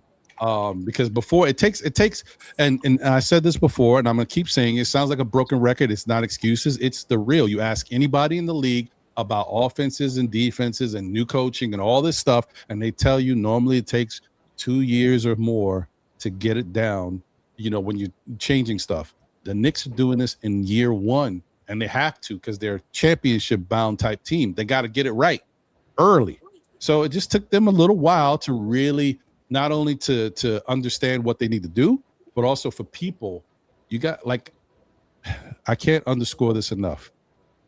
The Knicks have been playing the same style of basketball for 5 years on the tips. It's hard to break what you've been doing every game for the last 5 years with a new coach. Like, it takes a while to break these habits, and they're finally starting to break them and also, you know, acquiesce to it. Like your star players, Cat is like going back and looking at himself like, okay, I'm a little lost here. I got to learn what I got to do. I've decided to turn over a new leaf and willingly commit to this. Brunson, I have to turn over a new leaf and say, yes, I can go get mines, but is it better for me to go get mines or try to get my other guy involved? So that way, when they come to double team me, I can dish it off to him, or he can create the action to give it back to me. This is all a willingness and understanding. Okay, I got to, when I get the ball and I know it's on me and the shot clock is, I just can't, I don't have to worry about shooting it all the time. I can believe in somebody else. That takes time, especially when you're the man. Ron, just a quick story with that. Let me tell you, it is so true because I worked at Kennedy Airport for so many years, but at one point I then went to go, I was living in Canarsie, but I had always had a place like in Jamaica, Queens right there anyway. So eventually when I moved back to Jamaica, Queens, right? And let me tell you something, I did this 3 times. I literally got on the Parkway, got off my exit to where I used to live at on Rockaway, right? Coming off on Rockaway, head to Canarsie right there, right? And realized, oh, right as I was about to turn, so, oh shit, I moved. I don't live over here anymore. Yo, did you know what the feeling of that was? Literally. Yeah. And then first of all, you know the Bell Parkway is the Bell parking lot. So it was like the worst the first highway time in the history of highways, bro. It's one of the worst of the worst name for sure. Get right over there. All of a sudden, it's like, oh my God. And then you think I would have learned, right? Because now it's an hour back. At that time, you know what I mean? At that time, I think I got off at whatever 3 o'clock, right? So by the time you get there, boom, all of a sudden I'm headed back. It's like 3:30, 4 o'clock. You can forget it. That traffic is, insane going to the airport and past at that time. And I did it 3 times, Ron. So to think that a team can't turn around and lax back to certain habits, oh yeah. I agree. It definitely happened. And the thing is, the thing about it is like you're not even talking about a year or two. You're talking about 5 years playing the same way. Like that's like habitual. Like it's ingrained in you. I just go, all right, I'm just going to the game. I know what I got to do. Like it is what it is. But yeah, so it takes some time to kind of break those habits and really get into something. Plus, the other thing too is, and this is something that I learned just playing any type of sports. When when coach tells you to do something and you things ain't working, or the defense is doing something to you, or you can't execute it the right way, you just gonna, oh well, I can't do that. Oh man, I don't know. This didn't work. You know what? I'm just gonna do this. You're gonna do it. You're just gonna do whatever you think makes sense. And that's what the Knicks had to get over. Jalen Brunson had to get through that. Other guys as well. And I think they're finally starting to get there. And the best thing about it is they're seeing the success. Because I'm gonna tell you another thing that happens in life, and we all know this. When you do something and you're good at it, you feel good about it and you keep doing it. But when you try to do something new or whatever and it's not working, you don't feel good about it. You're like, I don't know. And then it just, I don't feel like it's happening. And you start to revert back. He's like, I don't like how I feel. Can I also throw in an inverse of that? What's that? Especially when it comes to Jalen Brunson, is like, we know that as an individual isolation scorer, he is one of the best in the NBA right now. But there's limits. And especially in a 7-game series against one of the best defenses in the NBA, which you're probably going to be playing in the playoffs, there's a limit to how far that's going to take you by itself. Right. So he knows in his head, I can probably get any bucket or any player whenever I want. But when the whole other team is everybody has to go ruin Jalen Brunson's life, there's a limit to how far it's going to get you, you know? And I will say this too. There was something else I want to get to, but I'll say this real quick. When it comes to Jalen Brunson, one of the things that let me know how good Jalen Brunson wasn't all the clutch moments and all that stuff of seeing him get buckets down the stretch. I mean, that's phenomenal. Don't get me wrong. What did it for me was 2 years ago when he was cooking everybody. And it was penciled on the calendar, and the LA Clippers were playing great basketball. And they were like, oh, well, Jalen's been playing great, but we'll see what happens when they play the Clippers and their defense. And they put Kawhi and Paul George on him, and he was cooking both of them. And I said, oh, boy, he's smaller than them, and he's still cooking these dudes? That's when I started to say, you know what? This guy's special. And that's why I say against Asur Thompson, the thing is, it's not so much about if the Knicks play Detroit. It's not so much about Asur's defensive chops. It's about his energy, his youth, and athleticism that Jalen has to combat. It's not even the height. It's the his athleticism is on another level. And athleticism that he has to really combat. And you know, we'll see what happens if we get there. But that's the type of stuff we got to watch. That's all accurate, right? That guy had about 10 fouls last night. 10 to 11 easily last night. You also have to realize that Jalen don't have to force it no more. Now, yes, that's the key. And this is what I'm saying. Like, they can't double anybody. So it's going to be one-on-one defense. Because if you go ahead and juggle Jalen Brunson, you got OG who's going to take advantage. You got Cat who's going to take advantage. You got Mikal who has found his offense who's going to take advantage. Like, this is going to be one-on-one defense. Go ahead and double up on Jalen all you want because he's comfortable giving the ball to his teammates. And on top of that, the offense isn't running through him right now. So go ahead and double. Yes. Go ahead and double. We can declare it. We can declare it's going to be Detroit, though. We can declare it because after watching, those two guys can't close out nothing. Yeah, man, that was horrible. They're two guards. They can't close out anything, and I feel bad for the Cavs. They got multiple issues. They can't get a rebound necessarily when they need it. That's number one. Two, for having 2 7-footers out there, can't get a rebound at all. It was horrible. And then secondly, between Spider and what's name, they just don't know how. They just don't. You can see it in them. They really just can't close out. They don't know how to close out. They don't. You up in your building and you left that floor with 18 points. Donovan wasn't even playing hard. I was mad. I want to ask you, Nick Nation, because we talked about it before you came on. I feel like personally, especially in that last game, you saw an evolution of Detroit as a team. It seems like they're a better team from that last game. Do you think that's true? I think that with their coach and defensively and almost like hard-headed, knucklish, where they're just so, behind their coach that's what they do. That they are, you know what I mean? They are a hard team in that sense. They're just not they're just not a talented offensive team. They live purely off of second chance points, and turnovers. You eliminate that, and it is so much a plus to your team.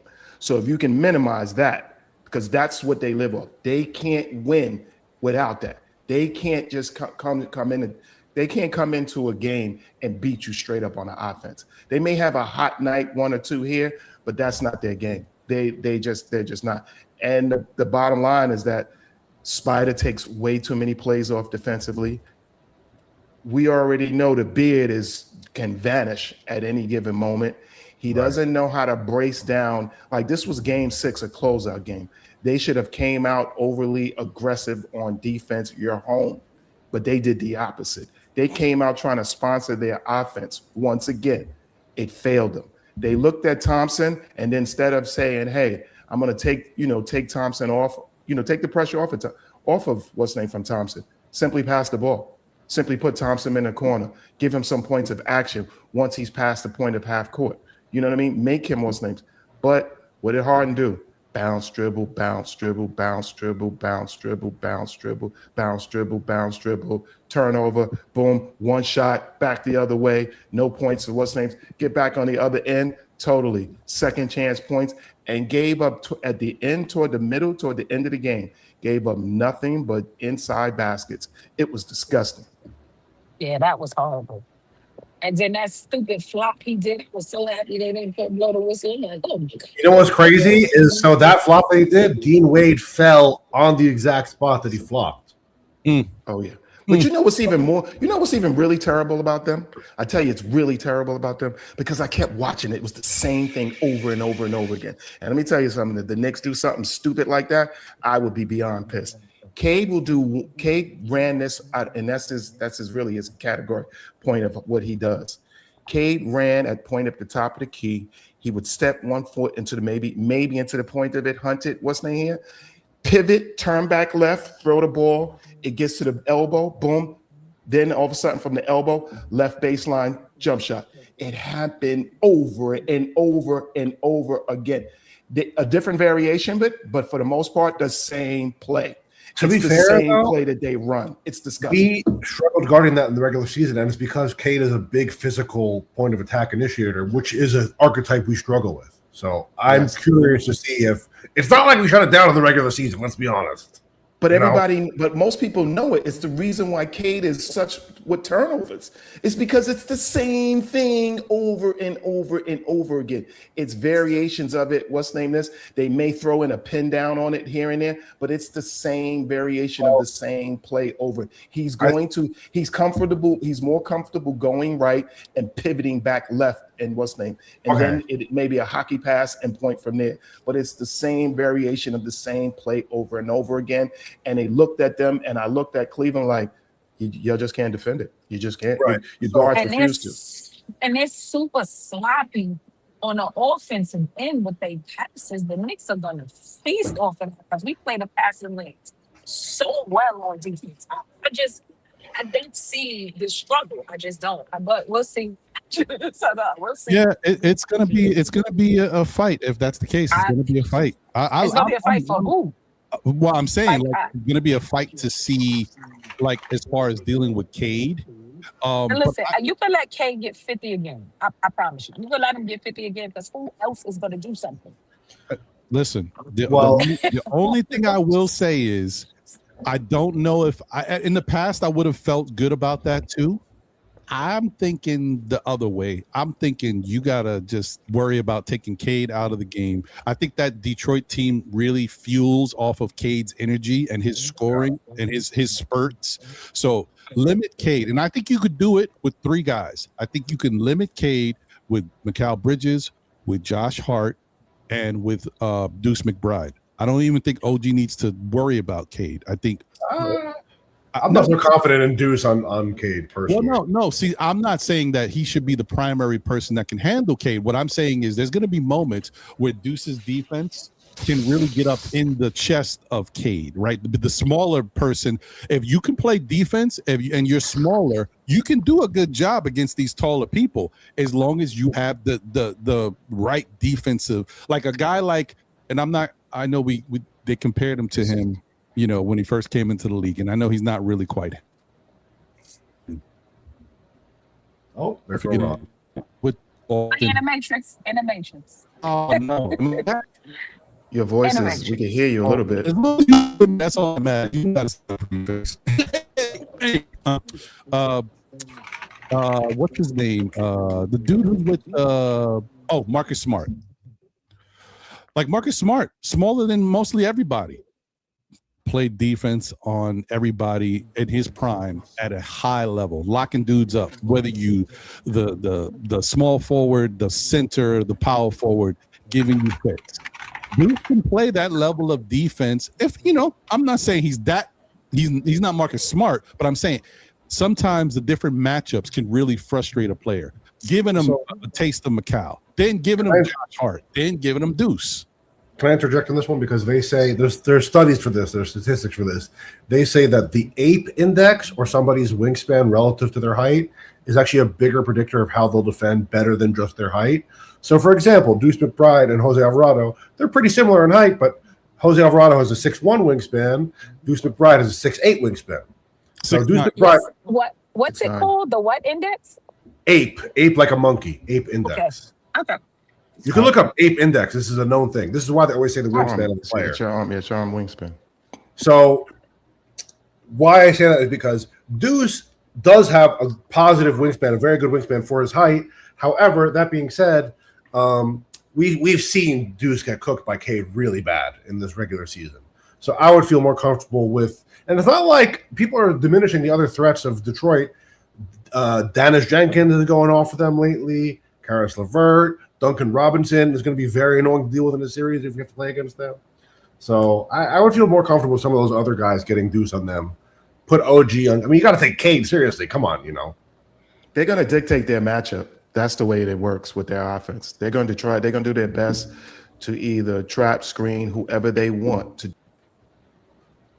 They're going to go at Brunson in that sense. And basically what we have to do is, more than likely, they're going to probably, just like you say, try to run a trap point for Cade, because Cade loves to do his work right in the center. But his habitual habits are he will move right and pivot to go back left. He's habitual with that. The problem with the only way to really truly break our defense is to get that one-on-one, to isolate that matchup, and to try to penetrate and push whoever the defender is into the paint. And then once he gets into the paint, is either uprise and take a shot, or he's going to drop off to somebody. But he's going to repeat that over and over and over again. He's going to try to isolate point of Brunson, and they're going to try to then push Brunson down in what's the hands. It will more than likely be Brunson or the point of Deuce. They're going to try to isolate points to our smaller guards. They did it every time. We just have to be better at hedging or trapping him and getting back out and getting to those corners. Shots. I'm not worried about Cade. I just don't think Deuce on Cade is a good answer. No, I hear you, but like I said, I agree to the fact that what you don't want is to have Deuce on Cade primarily for an extended period of time, but just a change of pace. It's just a change of pace. Plus, not for nothing, the other thing about it is that Cade is not a fast player. Right? He's a skilled player. He's not a fast player. Deuce, has a lot of speed for coverage. He can make mistakes and regroup. You know what I mean? Because he has good speed on Cade. And like I said, that 6'9" wingspan is something that helps Deuce when it comes to playing taller people. Cade is not as good because Cade not only has that 6'6" whatever height, but he's also got a good wingspan. So he's still shooting. And he's strong. Yeah, and he's strong. Yeah. Cade is a really special player, and it's interesting to see in the NBA when these guys come out the draft who really is that guy. And Cade has been that guy. So shout out to him. But Cade is a superstar. No, he is. He's real. He's real. He's a difficult guard. Period. Across the game, because a superstar. The strength is his strength. A good way to tell is like you could take him to any team and put him on that team, and that team is probably better. You're right. 100%. You have to go. Hopefully, the Knicks, and through attrition, you have to guard him from the point of 90 feet. Yeah. When it comes to the point of the playoffs, you can't allow him to come bring the ball up comfortable. You can't allow him to see the field comfortably. You have to be in his face. You have to make him process. And something different from last season long. year is that now he's shooting threes. He was nowhere near as good at three last season. He's way better. He's like 40% from three in the playoffs. Yeah, but he's not quick at it though. He's one of those guys. He's really got to get his feet set. He's got to get his alignment, get his rhythm. He's not like a quick catch, boom, shoot kind of guy. I've seen him actually in the game the most recent game. I saw a pretty quick one, so maybe he's getting faster. I don't know. Oh yes. One good thing though is if they give him the Jalen Brunson treatment, right? If they give Cade the Jalen Brunson, pressure him a whole length of the court, tire him out, he gonna start making mistakes down the stretch just out of fatigue.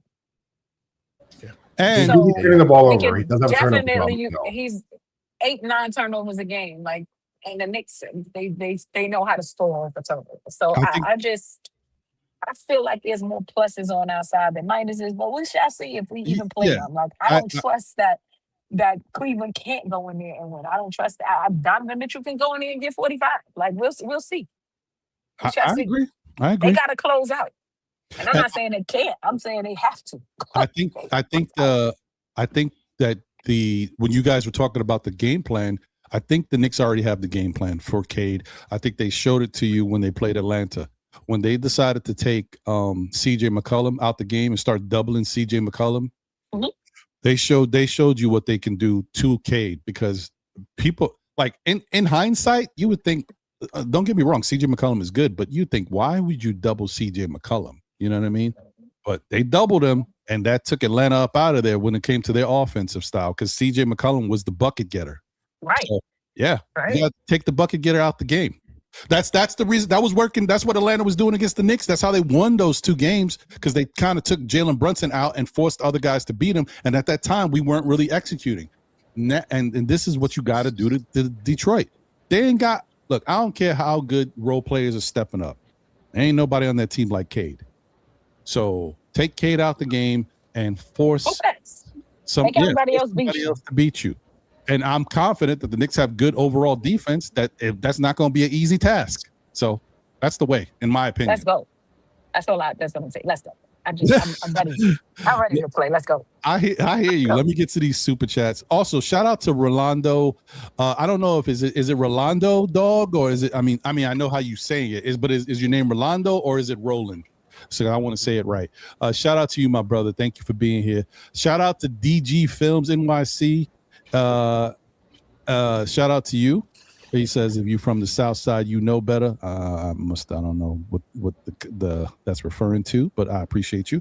Mr. Paz is in the building. Says, salute, brothers. Not even a Knicks fan, but I hope Knicks win this title. New York got the most passionate sports fans. You ain't lying about that.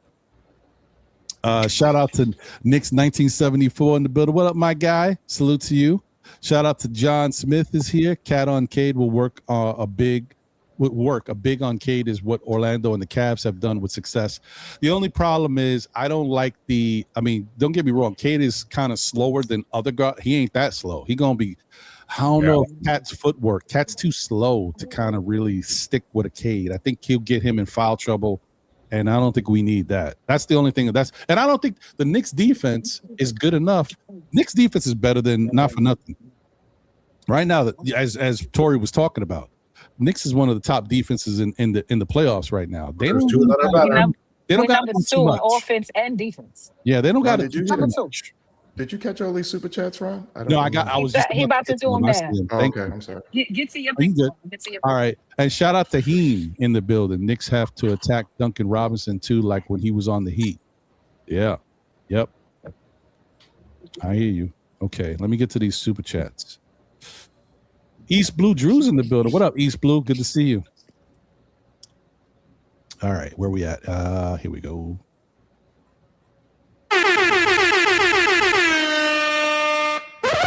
You know what it is. Shout out to Kay Cooper. Thank you for the generous super chat, my brother. Looking at the bench last year, who was Tibbs supposed to sub in? Who could he really trust in the playoffs? That's a fact. Listen, Tibbs wasn't given every particular advantage, but I like to say part of that is Tibbs' fault. Yeah. Part of that is Tibbs not understanding and being willing to really get the most out of certain role players. As I'm going to say this again, I say it all the time. Tibbs was great at getting the best out of accomplished players. He knew exactly what, this is what you do. I know, I watched your game. I know what you can do. I'm going to get this out of you and more. He was great at that. When it came to the unknowns, he was not that good at cultivating and getting the best out of somebody who's still learning. That's a knock. This one annoys me. He could have played Shammy. He could have played a few guys. He could have played Precious Achua. He also played Tyler Kolek and Huck Forty in the regular season. He had options. Let's be real here. Oh, no. But I'm saying, that's to his detriment. He wasn't willing to do it. But the thing is, in the year before, he was willing to do it with Precious, but then in the year after, he has a slump, and you're not. Like it's totally hypocritical. This is a Tibbs thing. This is a Tibbs thing. Very hypocritical. Tibbs is a very stubborn old man, and he's set in his ways. So, and that's like you got to have the front office that's going to be willing to give you pieces. You got to be willing to play the pieces, though. You got to be willing to play the pieces. And we now have not only Tibbs, but Nick Nurse to remind us of what it looks like when you don't. Yes, we do. Shout out to Paris Duggan. Thank you for the generous super chat. He said, next up, got to shake off rust first quarter of first game without it being JB hero ball. Next, we got to be ready to scrap the force and tip off and steady focus. Okay, I like that. I hear you on that. Passed that, don't y'all? Y'all don't think you passed Jalen Brunson hero ball? I think so. But I'm gonna say one thing in reference to the hero ball because he said something else later. We'll get to it. Shout out to K Cooper once again. Thank you for the generous super chat. He says that's only valid if they got playing time in the regular season and would be comfortable enough to make a real contribution. Okay, all right. That was directed at me, but the response is I know, I got it. I got you. It's the chicken and the egg that drives me crazy. I'm sorry. I hear you. Paris Douglas says, thank you for the generous super chat. He says, most championships are won by the best player playing hero ball. So that's why I wanted to get back to this because he said one thing and now he's saying this. And he's right to a certain extent. This is what I want to say. This is the same thing I just said earlier about Game 7 tomorrow with the Cavs and Detroit. Now, if the Knicks play Detroit, for example, I'm just going to use Detroit. The Knicks play Detroit and it goes to Game 6 or 7. And say the Knicks are up 3-2 going into Game 6, or it's 3-3 going into Game 7. If Jalen Brunson decides, I'm going to take over this game and drop 50 on these dudes to get them up out of here, I got no problem with that. I don't have a problem with you going crazy for one game. And especially when it's a deciding game and it's time to put somebody away and you feel it, go do it. That's what makes you that guy. That's what I think about Donovan Mitchell. If he can do that, tomorrow is the time to do it. It's one game. You don't want to do that every game because that takes away from what this team has become. But for one game, one dude, a star player, superstar, can win one game. Absolutely, but I think when I think about hero ball, when I say Jalen Brunson is playing hero ball, I don't mean that he can't go and get you 50 points a game or 45 points in a game. My version of Jalen Brunson hero ball is Jalen and no one else is contributing. Right. Jalen can get you 45 and he can still make sure Mikal hitting them quarter threes, OG hitting them quarter threes, and he's still working with the team. Like when I say Jalen Brunson is playing hero ball, that means that everybody standing around and dribble, and nobody else is involved. I think this team is way past that. Yeah, so, no, I agree with you, Tori. Go ahead, Jalen, go get 50. I don't care as long as you. I think there's sure good hero ball. The offense, right? It's good. And I think there's good hero ball and bad hero ball. Bad hero ball is I'm going to take 50 shots and I'm going to make 10, and I'm not going to pass. And I'm just going to shoot every time I touch the ball. That's bad. But if it's a clutch time and everybody's getting doubled and they're locking up on defense, you need somebody to get a tough shot and to beat their best players. Okay, then Jalen Brunson in the fourth quarter. That's what you're here for. That's why you're the captain. I agree. That's not a sustainable. Okay, every game, 4 quarters a game, 7-game series. Jalen Brunson's going to take every shit. Like that's not a good process, obviously. You know.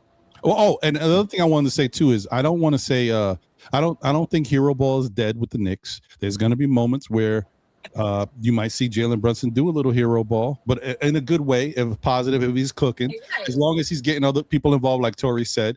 But to me, that's not hero ball. Right. All right. It's a So star yeah, if he's player doing taking that, it's over a not hero game. ball. I got Hero ball is the dribble, dribble, dribble. I ain't looking for nobody. Oh, I'm gonna get this 40 and we probably still gonna lose. you. Right. But I will say That's this. hero ball. I think dribble, dribble, dribble is dead with the Knicks, and I think dribble, Yeah. dribble, dribble has been dead for a while. It could be more dead. Let's just be clear.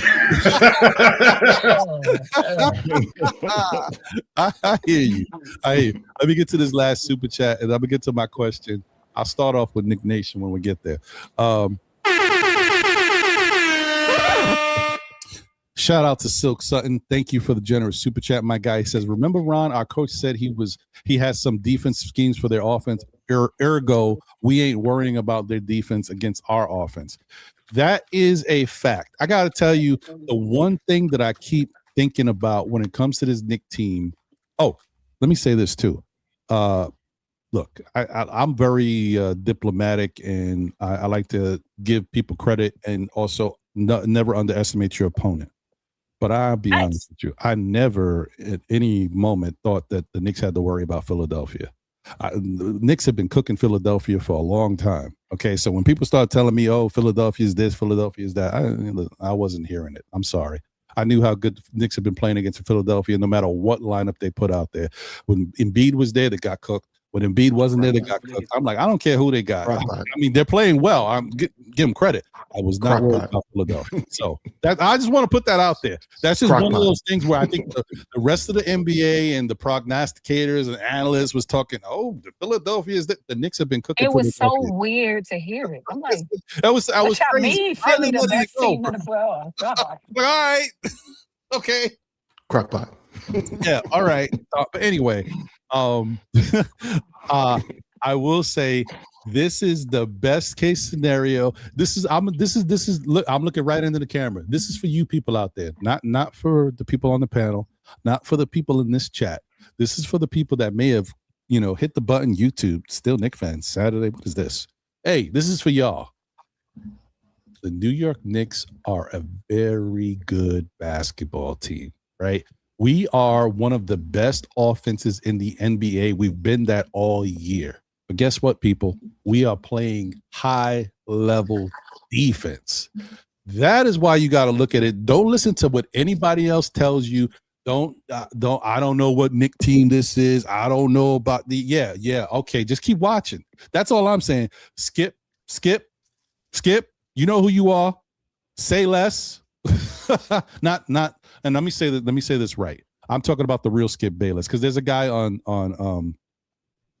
Nick's Twitter. His name is Skip Say Less, but that's my brother. He's cool. That's my guy.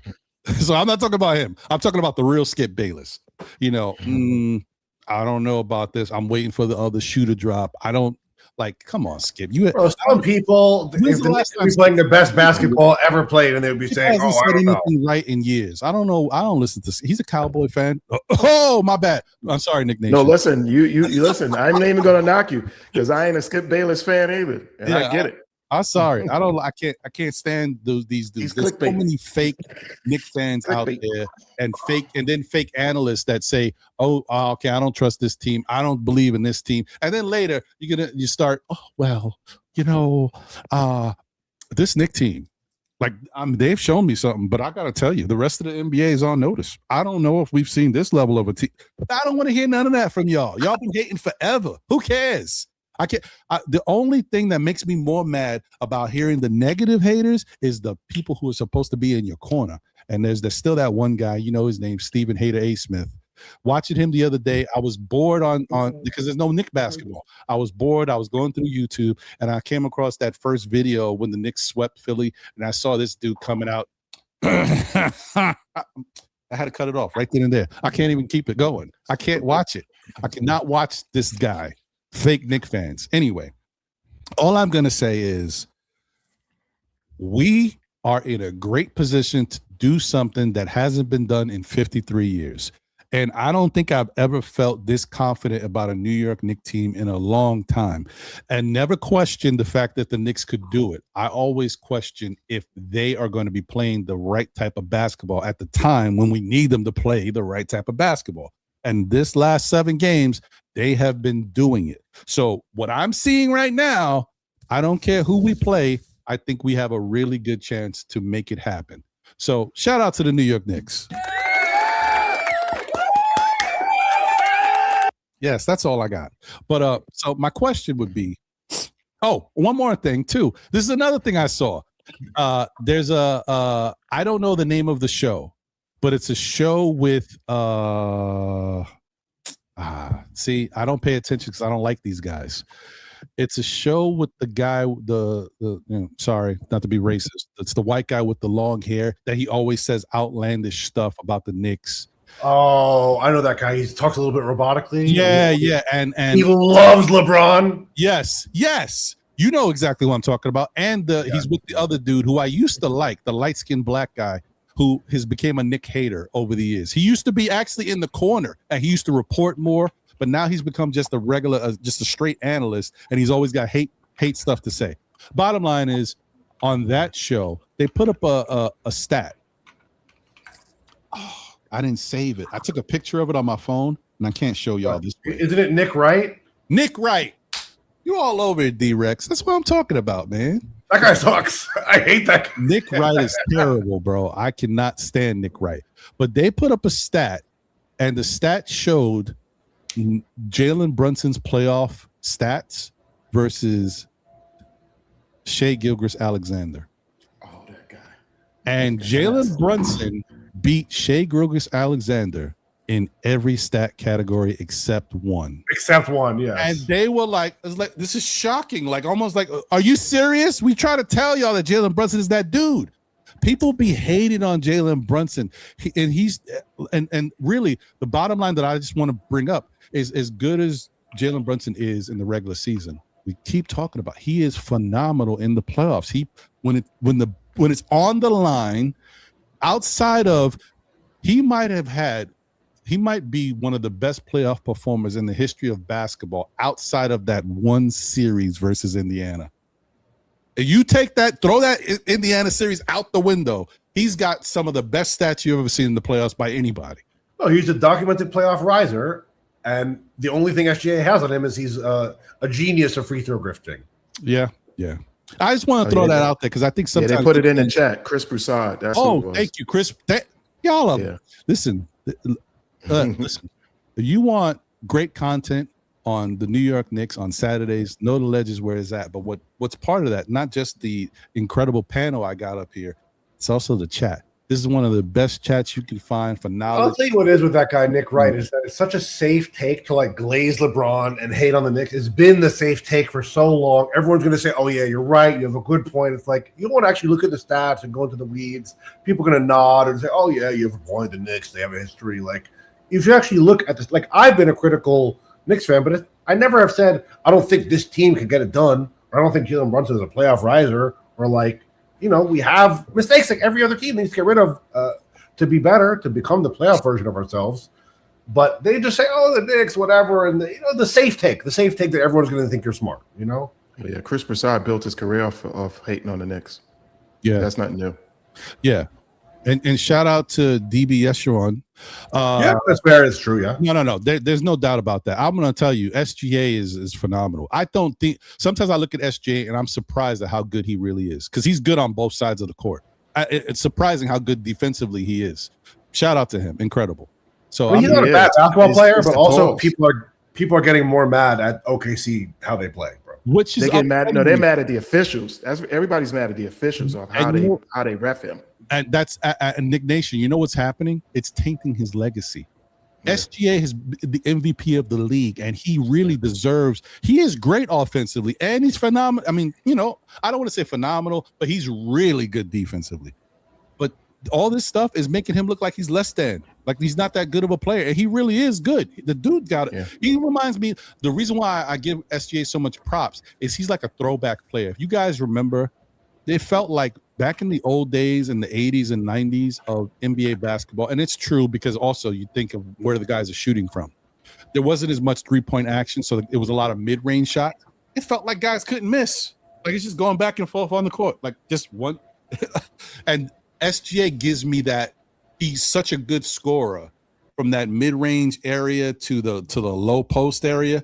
Like it reminds you of a throwback 80s, 90s type player. And that's why I think he's so good. But anyway, I just don't think he should be awarded for contorting his body No, it's terrible. shot, mid strike, and then officiate awarding him for that. And you I know don't what makes believe it worse, Nick Nation? This is the same level of play, and I talked about this, I don't know, maybe a couple shows ago or last show. This is how guys were playing a couple years ago. This is why Harden got so big. This is why he was unguardable. And they took it away from Harden, they took it away from Trae Young, and they took it away from our guy at the time. Emmanuel Quickley. And now they're bringing it back just for SGA. Like he's the only guy who can get away with it.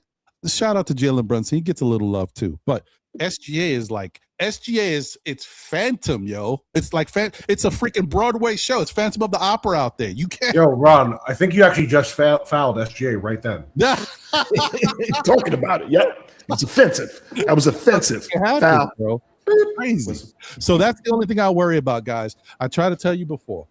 This Knicks team, if they can do what they got to do, get past whoever they got in the Eastern Conference, and if they can get to the finals, if they play OKC, my only worry is the referees, and can the Knicks keep their composure to deal with that? Because Knicks can lose it when the refs ain't on their side too. Sometimes, and that'll be a test.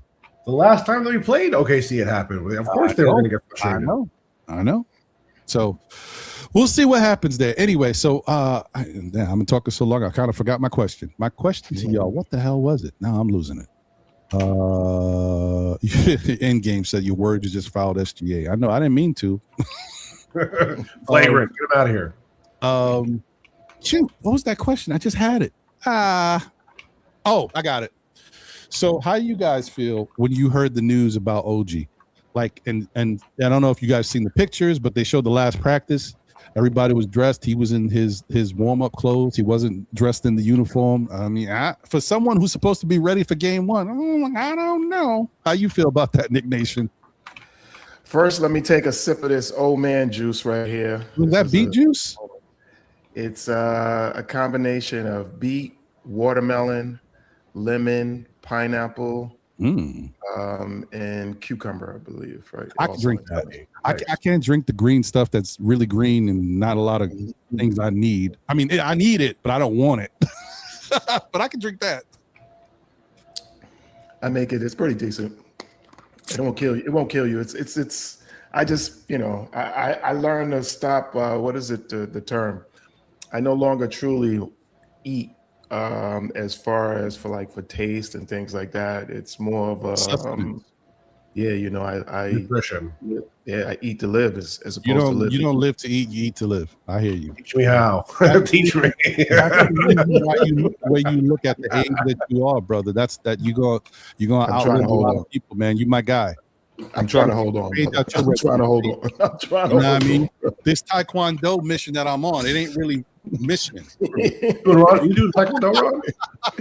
No, I'm just messing around. I'm doing the I call it couch aerobics. Yeah. All right, wait. What was the question again? Because I'm mad. My bad. Anyway, yeah, got a little sidetracked. I start talking about how we're talking about OG. Like Julian Salad. Okay, the OG thing. I'll tell you this. I was questioned because there were reports that if OG truly had to go in the game, what was it? Game 4, maybe? Right after when he got hurt, that it was possible. Yeah, that it was possible. So to hear now that it's, you know what I mean? I'm honestly, this has to be gamemanship in that sense. I know he's a slow healer and hamstrings are very funny, but going from, it's possible that he could have played, you know what I mean? Game 4 or even, you know what I mean? Or whatever, or immediately after that when he was coming back to New York, was ready to go. I don't think I'm starting to believe that this is just gamemanship. I don't know. It's hard getting anything out of this, out of the Knicks organization, period. And when this stuff like this starts flying out, I just think it's gamemanship. I don't know. I think he's ready to go. What limited we saw of him in practice, it looked like the other guys were dressed that way too at times. So I don't know. So that's just my honest answer with it. I just think it's gamemanship. I think he's ready to go. I just think it's gamemanship. Next level Jedi mind stuff, Nick Nation. Yeah, that's what I think it is. I personally think it is. Okay, I like it. But how you feel about it, D-Rex? Look, you don't need to invent reasons for OG to get rest and to be injured, you know? I think it's just the reality of what it is. Like OG's an amazing basketball player. He's playing especially amazing right now. He gets injured a lot. His habits, I mean, State, shout out to State on Twitter, he calls him Paper Man. He's made out of paper, but he also earns his paper.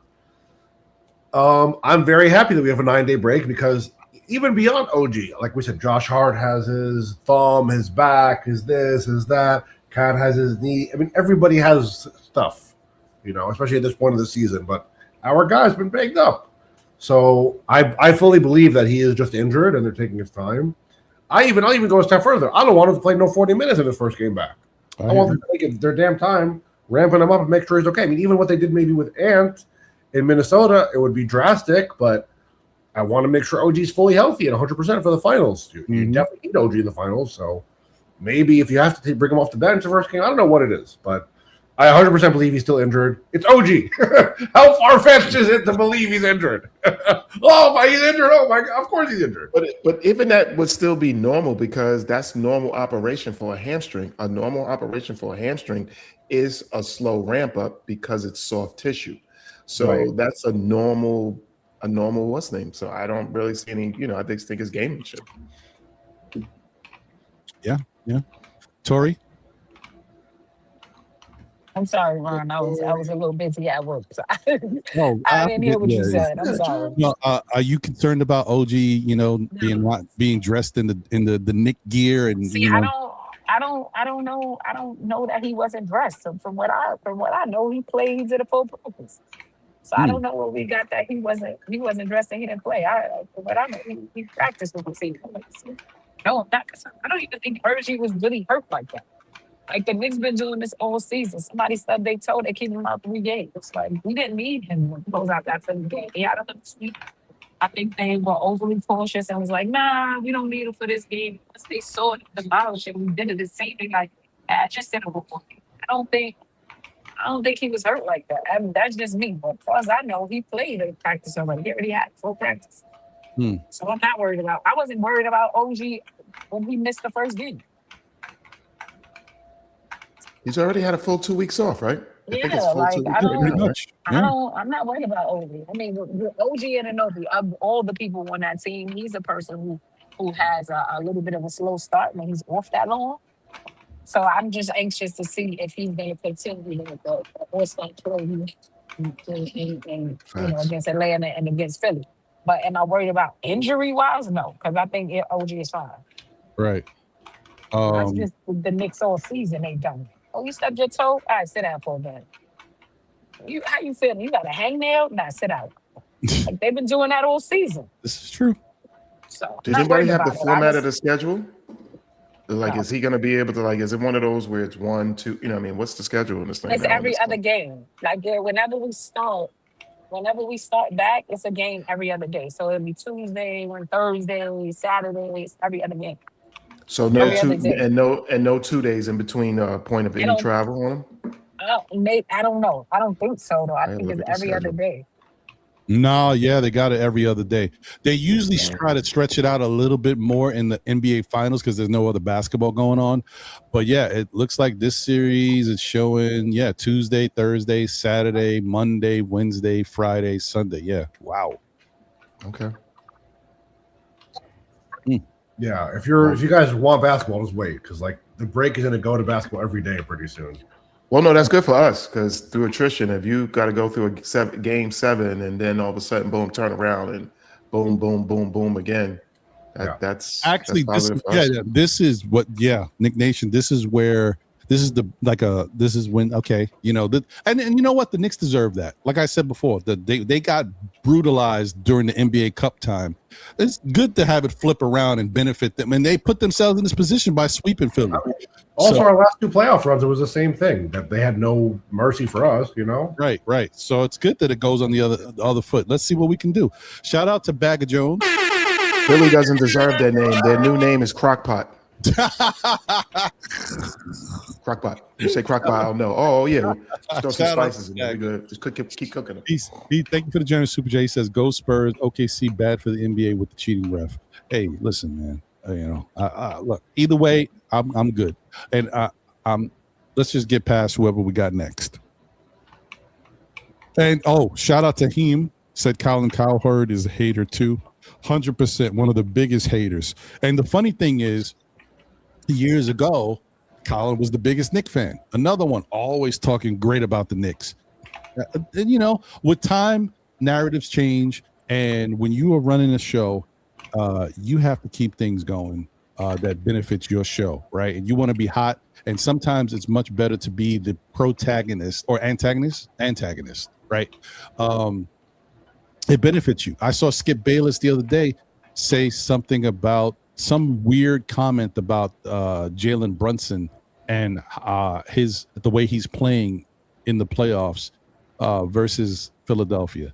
And all of us as Knicks fans know that Jalen Brunson averages 35 points versus Philadelphia. It was just the most ludicrous, but you got to understand. I looked at it. I even gave him kudos. I was like, wow, that was very smart of you. Good job. Watch the engagement. And he had thousands of people going back and forth with him. That's what he wanted, and it works. So these guys are professionally great at what they do. So shout out to them for being fantastic instigators. Knicks for clicks. Yes, exactly. Shout out to my guy King Lord Scientist. Unfortunately, my brother, I would love to take phone calls today.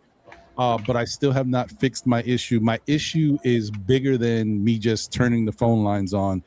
My service has changed, and I have to get the new service that they're offering, which I got to pay more money for, and I just haven't had a chance to do it because I also haven't been able to speak to somebody to get it done. They won't speak to me, so I got to do it through their automated system, their AI stuff. And I just honestly, I get pissed off about stuff. I don't do stuff as a detriment to me because I'm the only one suffering, but I like dealing with people. That's why I get frustrated when I only can deal with AI. I don't like it. Anyway, let me see here. Okay, I think that's it. Let me put that link out there. Hold on. Invite.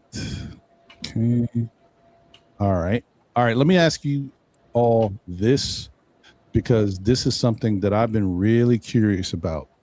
Do you feel like, I don't know if I asked this recently, but are you guys, I know what I'm going to hear. This is a tough one. If the Knicks get to the NBA finals and they don't win, are you happy with bringing back the same team, or do you think something drastic has to happen? It's a tough one. It's tricky. It's not. It just depends on how. No, it's a nuanced answer because it just depends on how they lost.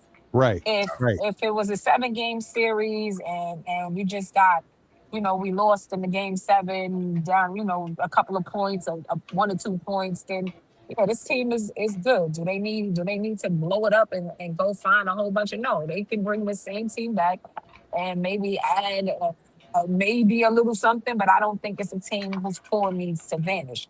If they go into the finals and they get smoked, and it's like, maybe there's just not enough. We're good enough to come out the East, but we're just not good enough to compete with the West Coast teams, then there's a problem. And maybe you need to look into doing a little something. But even in that note, I don't think it needs to be a blow up. Because even when you get smoked, you can still see what it is that you miss. Because a team that's this good don't need to be demolished. I think people are too quick to throw away what they actually have. And for as good as they're playing, this is still year one under your guy, because he's still not my guy. He's gonna be your guy. He's still not my guy. It's the committee. I like what they're doing as a unit. I think that coaching staff is working really well together, and they're handling things in real time. Like they're adjusting in real time, and that's just not something that we're used to. So it just depends. Like that's not. I don't think that's an answer that you can be like, yeah, blow it up. Like I think it's a lot to that. I agree. I pretty much agree with her take. I mean, look, if we get there and it's a 7-game series and it's competitive, who's mad at that? You know, of course you want to win, but ultimately making it to the finals for the first time in 25 years, whatever it is, that's still a victory. Does it mean you're a bad team if you get to the finals and you lose in 7 games? No, you know. So obviously, I don't like the thought experiment. I'd rather that you get to the finals and just win. But at the same time, like, how can you say you're a bad team if out of all the teams in the NBA you get to the finals and you play a competitive 7-game series against the defending champs or the alien who's destroying the NBA? Mm-hmm. You know, if we lose in 4, okay, then we can have a conversation about blowing it up. But you know, I think before I get over to Corey, I just the only curious thing that reason why I bring it up, because I'm probably leaning on the same way you guys are talking about. I think if you get to the finals, like, it's tough with this Knicks team, because if they get to the finals, that just shows you that every year they're making progress. Like, it's another step. And for some people, that's not good enough. But as a Knicks fan that hasn't seen them improve and get to this level in a long time, I'm like, they just now getting it. They're now getting it. Like, this is the best we would, if they get to that point and they go through everything the way they've been going through it, you're going to say to yourself, man, this is the best I've seen the Knicks in so many years. I've never seen this team be this good in a long time. And some people were even saying, you know, overall, this team might be playing better overall as a team than even the 90s teams. Right. And of course, it's a different style of basketball and everything. But, you know, those 90s teams were more based on defense. They weren't really offensively outside of Ewing. You know, it was different. But the reason why I bring it up is because I honestly feel this way. And I don't think anybody can kind of change my thought on it. Whether or not the Knicks win is one thing. But if the Knicks lose, I feel like this current regime of players only has 2 years left. And I'm talking about whoever you can keep. Because there's still going to be something up in the air about Mitch, you know, as far as his money and stuff. But even if they can keep Mitch, I feel like this current level of team can only stay together for 2 years, next year and the year after. Because the year after, Brunson's going to be up. Josh Hart's going to be up. I mean, they're also getting old. Let's be honest. I'm the odd out. I'm the odd person out then, because I think regardless, I'm not saying huge. But regardless, I think one of the starters have to be moved. Period. I just think it's the. I just think regardless, because it's just not. If this was years ago, then I would say no. But the restraints that are on the salary cap, the way that the CBA, I just think that one of them has to be moved. Two is I still won't forget that is still a huge weakness of us. It's not really having a really another good ball handler that can handle the ball under stress and create. I just think that we truly need a real 2 guard to adapt to that. I think that the younger players coming in, that some like at least 3 of them, those guys I think can get a lot more time next year, which would then help us. But one of them guys that's in the 20s to 30s range, I think that their salary has to be moved. That's just how I feel about it. And you know what I mean? Everybody knows, well, I'm not going to put out any names, but I just think that that's just for as far as how the team has to be able to operate, that has to happen. I don't think that you can just, you know, the way that we are at that, you know, max point of where we are at the salary cap, that it really doesn't give us really any wiggle room. Also, too, and if you want to keep Mitch or keep Dews and keep one of those guys has got to move. You can't just have them all. We can't, you know. Yeah. That part may be true. Financially, you know, just from the money standpoint, you might be put in a situation where you got to do something. I hear you on that. That's fair. Shout out to Super Sporty Man with his interesting take. He says, I guess this is a laugh out loud thing, against the Hawks and Sixers, 2 garbage teams. Well, you know, garbage for convenience, because prior to the playoff, Hawks were the hottest team in basketball, in all of basketball. Then all of a sudden they play the Knicks. They win 2 games when they were up 2-1. People had them winning the series and they weren't They weren't garbage then. The Knicks made them look garbage after, right? Then you play the Philadelphia 76ers, who I don't feel is a good matchup for the Knicks regardless. But what did they do? They knocked off Boston. People were like, well, Boston is not something you got to worry about, until they became something to worry about and they got Tatum back. And then people were like, whoa, Boston could go all the way depending on if they get on a hot streak. And Philadelphia took them out of there. So, like I said, are they garbage for convenience? Because at some points they're not garbage. But then when they play the Knicks make them look a certain way. Interesting. And then he says, see you on Tuesday night. Detroit won't be long now. Orange and blue, see you in Detroit. I love it. And I hope you keep that same energy, because this is going to be the moment for y'all. This is going to be when it happens that y'all say, you know what? Y'all are right, but we had everybody ate chicken salad, and the chicken salad had something in it. Like, I can't wait. Don't you worry. But let's see what happens. It's going to be a battle, man. It's going to be a battle. And don't forget to come back, okay? All right. What do you think? Jay Chosen is in the building. What up, Jay? What's happening, my brother? Jay? What's happening, my brother? What's happening? And my sister, what's happening? But hold on. All I hear is tap dancing. Well, there's a lot going on. Hold that thought, Jay. Let me get to Corey first, real quick, because Corey was waiting. Corey, what's up, brother? What's up, my man, Nick Nation? Corey, what up, Corey? What's up, Corey? Dark, what's up, man? And Jay and Ryan, of course, as always, my brother. What's up, my brother? Oh, no. Oh, so I don't get a hello, Corey. See how you Come on, you heard this. You're the first one I spoke to, young lady. my stomach hurts. Come on now, you over there trying to do too much. You know what I'm saying? Wiz got the best green screen. Right too much. You doing too much. All right, Corey, what's your thoughts, brother? How you feel about the whole thing with regards to if the Knicks make it to the I kind of I'm gonna ask you anyway. I kind of know where you lean, but how you feel about it if the Knicks make it to the NBA Finals and they lose? Are you content? You happy with bringing everybody back, or how you feeling about it? Well, I'll tell you right now. Me personally, I honestly don't feel like we're losing. I like that. I honestly feel like we're not losing. And not only just that, but if God forbid if we do, it would be a long conversation, but I believe Dolan might lean that way because we really didn't get this team rolling until towards the end of the year and into the second season, which is the playoffs. So therefore,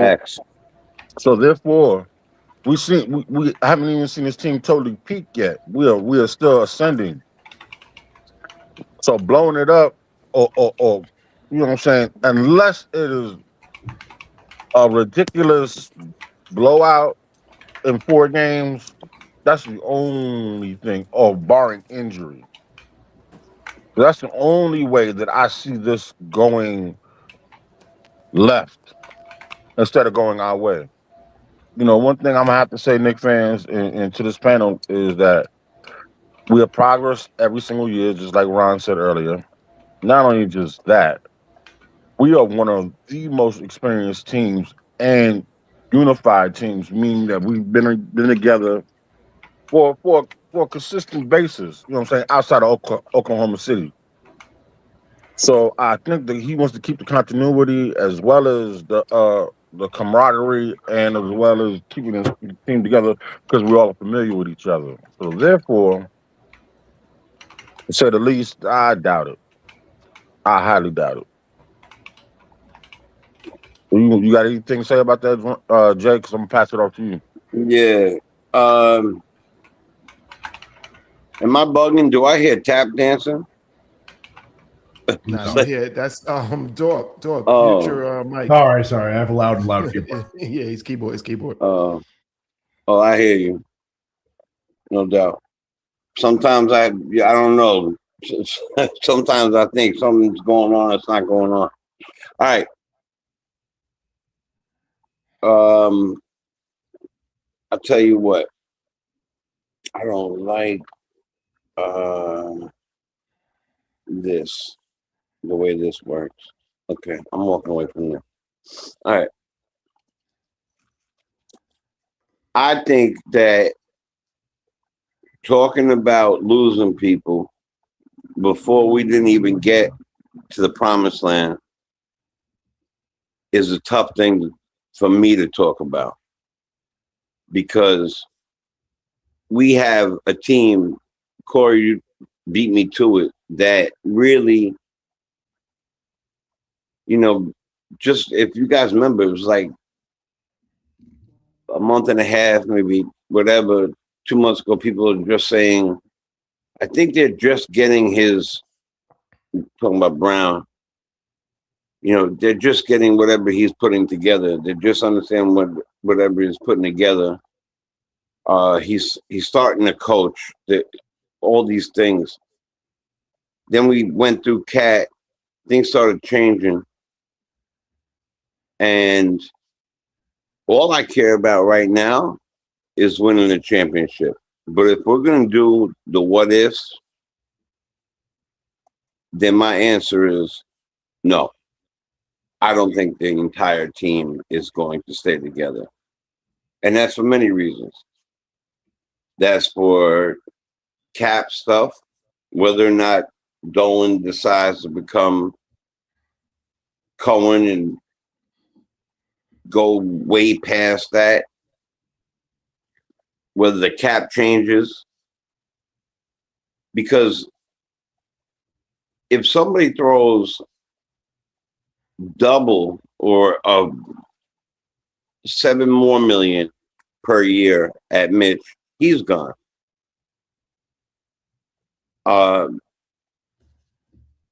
Same thing with McBride.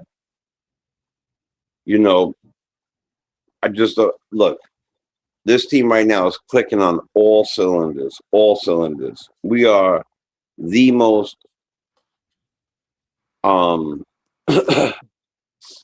glued team right now, period.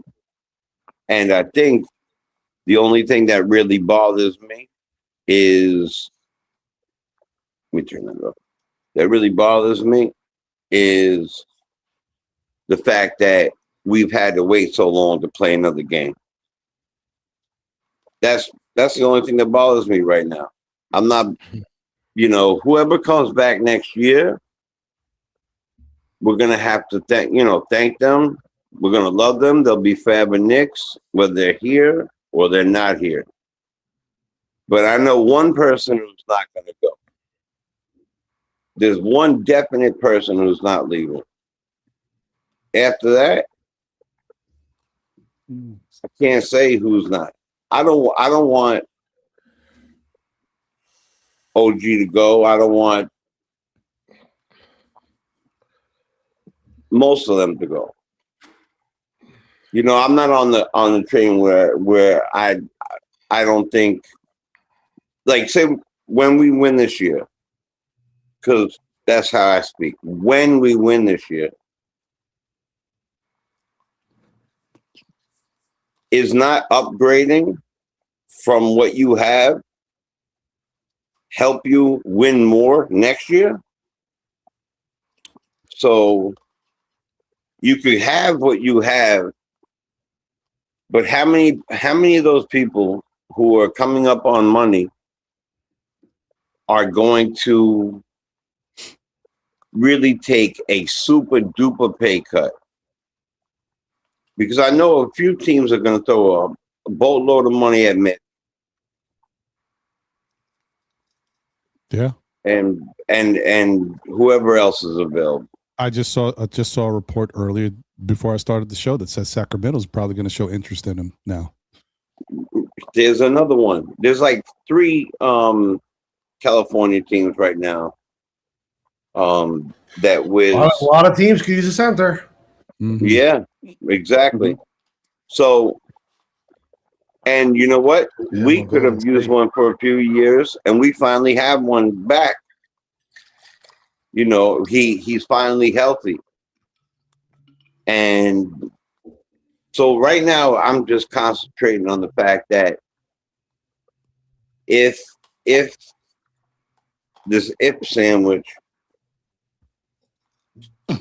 If he goes, let him go with a ring. Fair.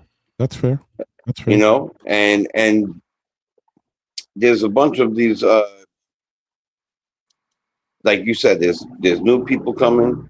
I do agree with whoever said the point guard, maybe that was you, Nick Nation, that we definitely need to get a serious point guard in here because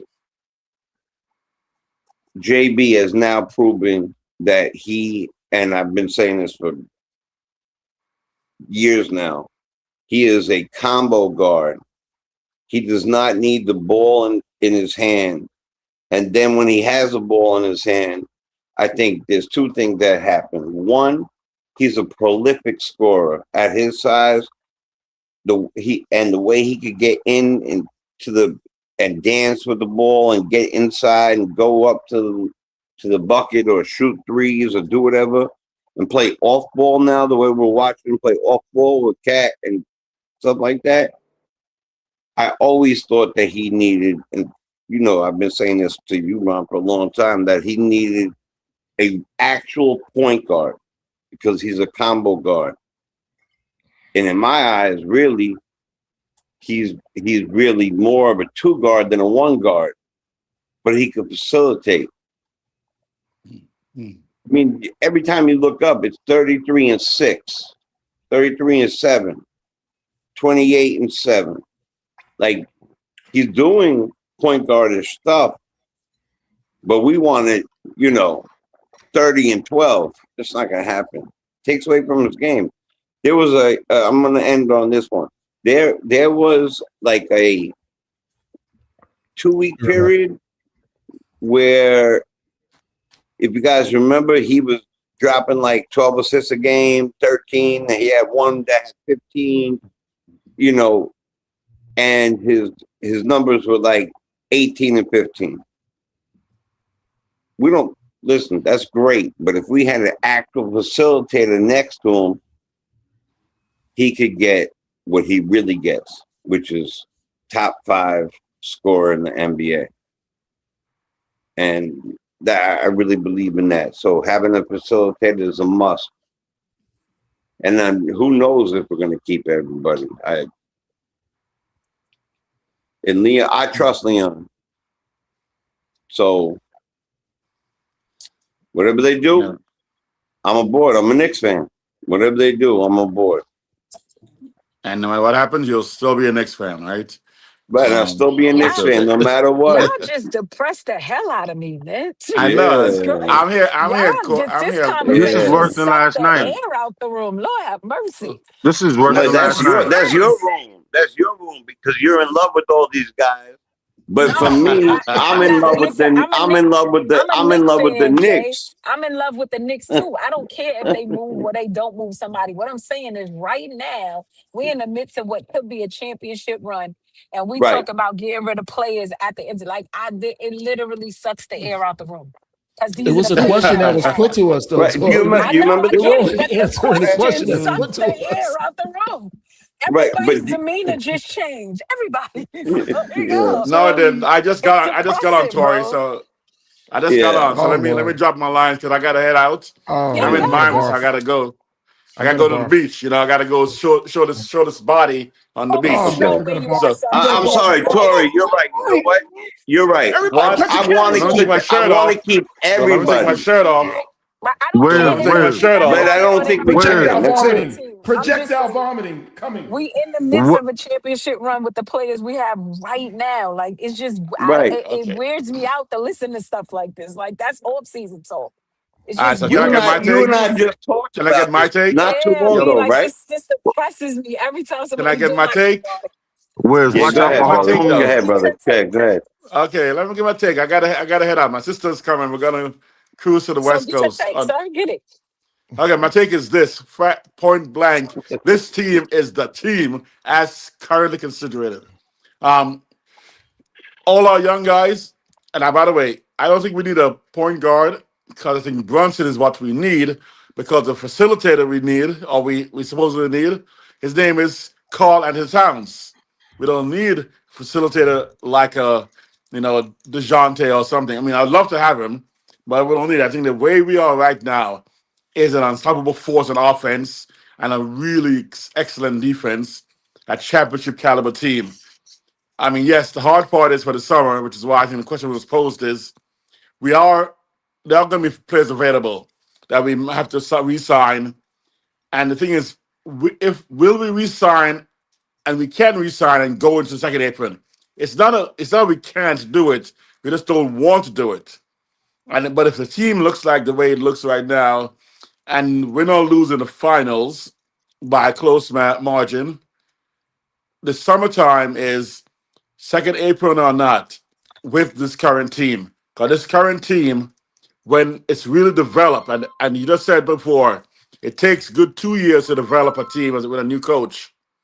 Next year is where this team will take off from what Brown's been doing.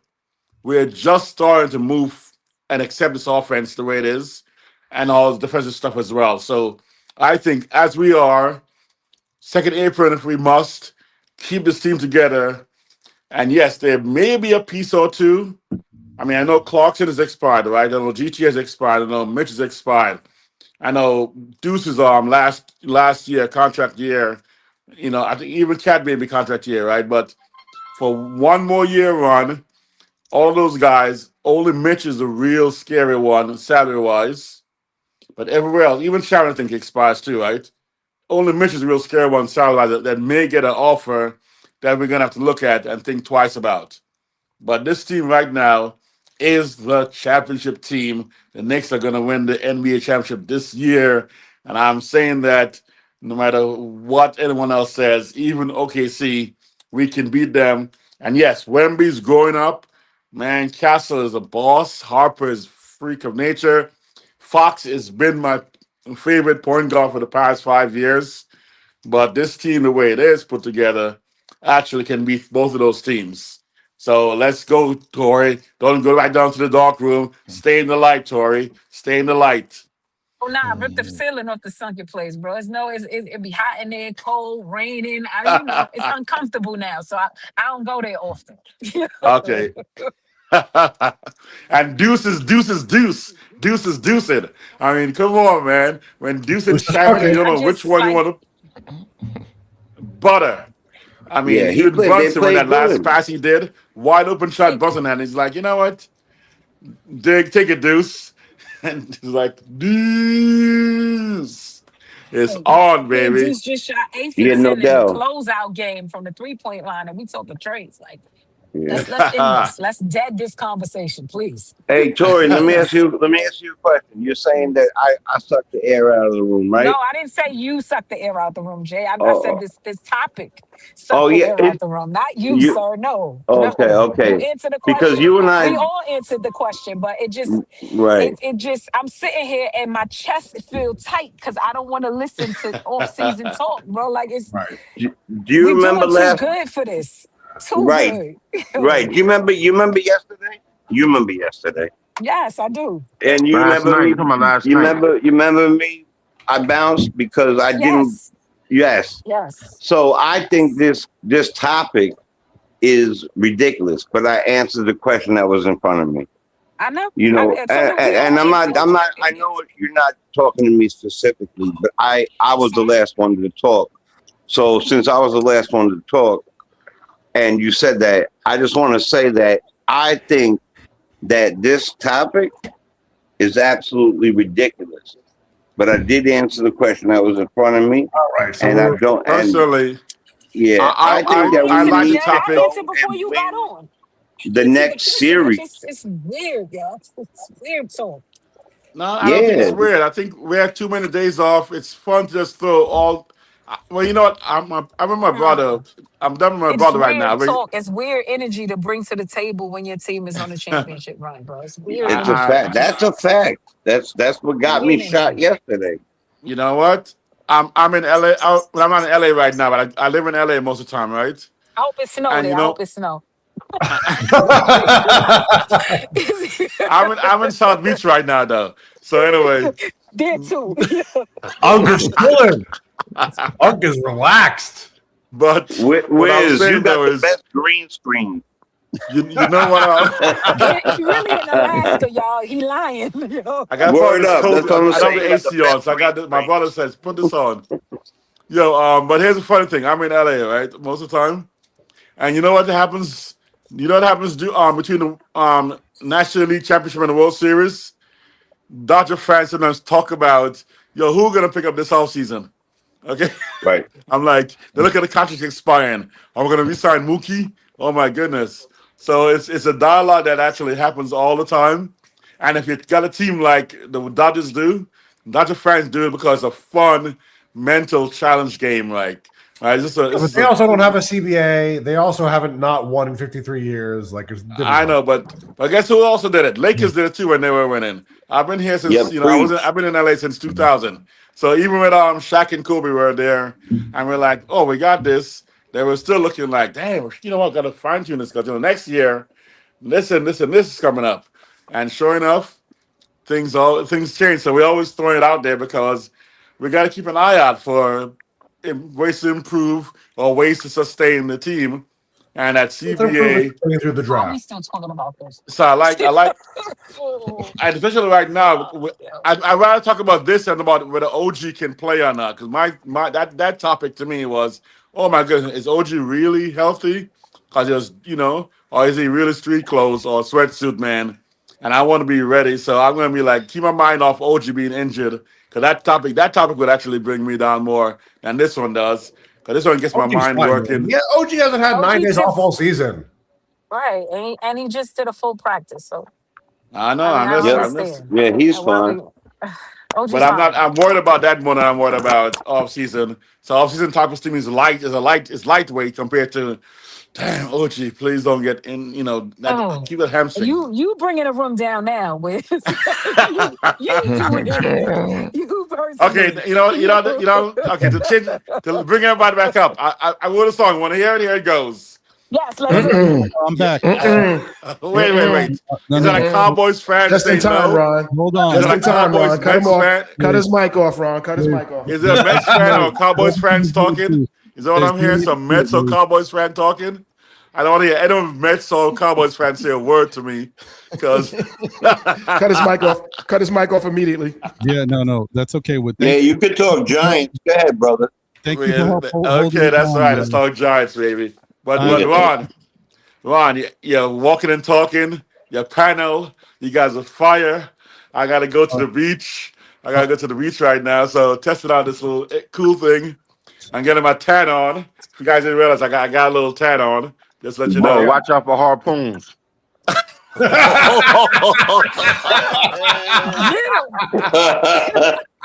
him. Oh snap! Just for that, I'm gonna sing a song.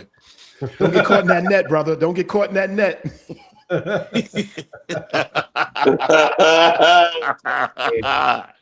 It's the harpoon I'm worried about. The net I'm cool is the harpoon. They're gonna roll me back. I'm gonna lay on the sand. They're gonna roll me back. They're gonna be like, "Yo, Wiz, we gotta roll you back." Bro, you got enough oil in you to light up New York City for a month. But good to see you guys, man. Yo, Madam President of the Deuce Hive, keep it rocking. Stay in the light. Dork. Okay. Play the kids, man. Play the kids. So talking about. I've been saying it. But good to see you guys, man. I'm gonna get me some jerk chicken right now, because down here in Miami, they got Jamaican restaurants everywhere. The damn Jamaicans took over this place, so How you live in LA? I'll talk to you guys later. And bro. There's like else are you gonna offend? restaurant. Man, get you some jerk pasta. They got it in Florida. Get some of that. I'm actually that's why I'm getting both jerk some jerk pasta and a jerk chicken. I'm gonna get both. I told my sister that's on the order for me. I'm gonna be there right now. So let me go downstairs. There's a drawbridge over there that scares the heck out of me. Actually, let me show you my green screen. So the drawbridge. You've been saying you going It's for a up half right now. hour. You see it? Ooh, get the hell out of here, Wiz. Nobody Cut wants him to off, It's a drawbridge. It scares the heck out of me. I walked across it the other day, and that thing's scary, man. Look at that road. I Yeah. mean, Road it's is up in the 5 in air. New York today. So. Ooh. Yeah, we're all really scared right now of your beautiful Thank you, scenery. Wiz. Let's Thanks. cut him off. Why don't you go ahead and drop your phone? Do us a And favor. that's my yacht. The yacht in the corner there. That's my yacht right there. With all the curry powder on it, right? Lots of curry powder. It's named Curry. This is one of them bad, like female instigating clickbait things. Like, okay, what color plant was in the room? What jersey numbers did she have on? Exactly right. Get out of here, Wiz. Reach. Listen, Ron, it's 75 and sunny today. We don't got to feel too tight. Yeah, we got good weather over here, Wiz. We don't Word, care it's beautiful. over there. Yeah, we don't need to. Yo, let me put this up so I can do some dance moves for you guys. All right, I'm hold gonna show on. you some dance moves, Let guys. me move them. Let me get them out You of want here. some dance moves? Or I want to sing? What do you want? Singing or dance? No, I'd rather you dance because singing just, hey, okay, all right there now. Oh, okay, so back to what I was talking about. So anyway.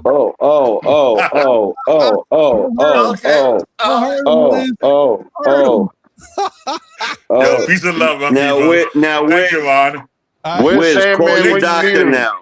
Make sure you call your doctor now. Yeah, let it. On Saturday, the Knicks will be 3-0. Next Saturday, we'll be 3-0. Well, we'll be 2-0. Amen. Third win on Saturday. That's all I'm trying to say. Amen. We're doing this. Yo, thing, Ron, baby. We're go doing get this. Sandman.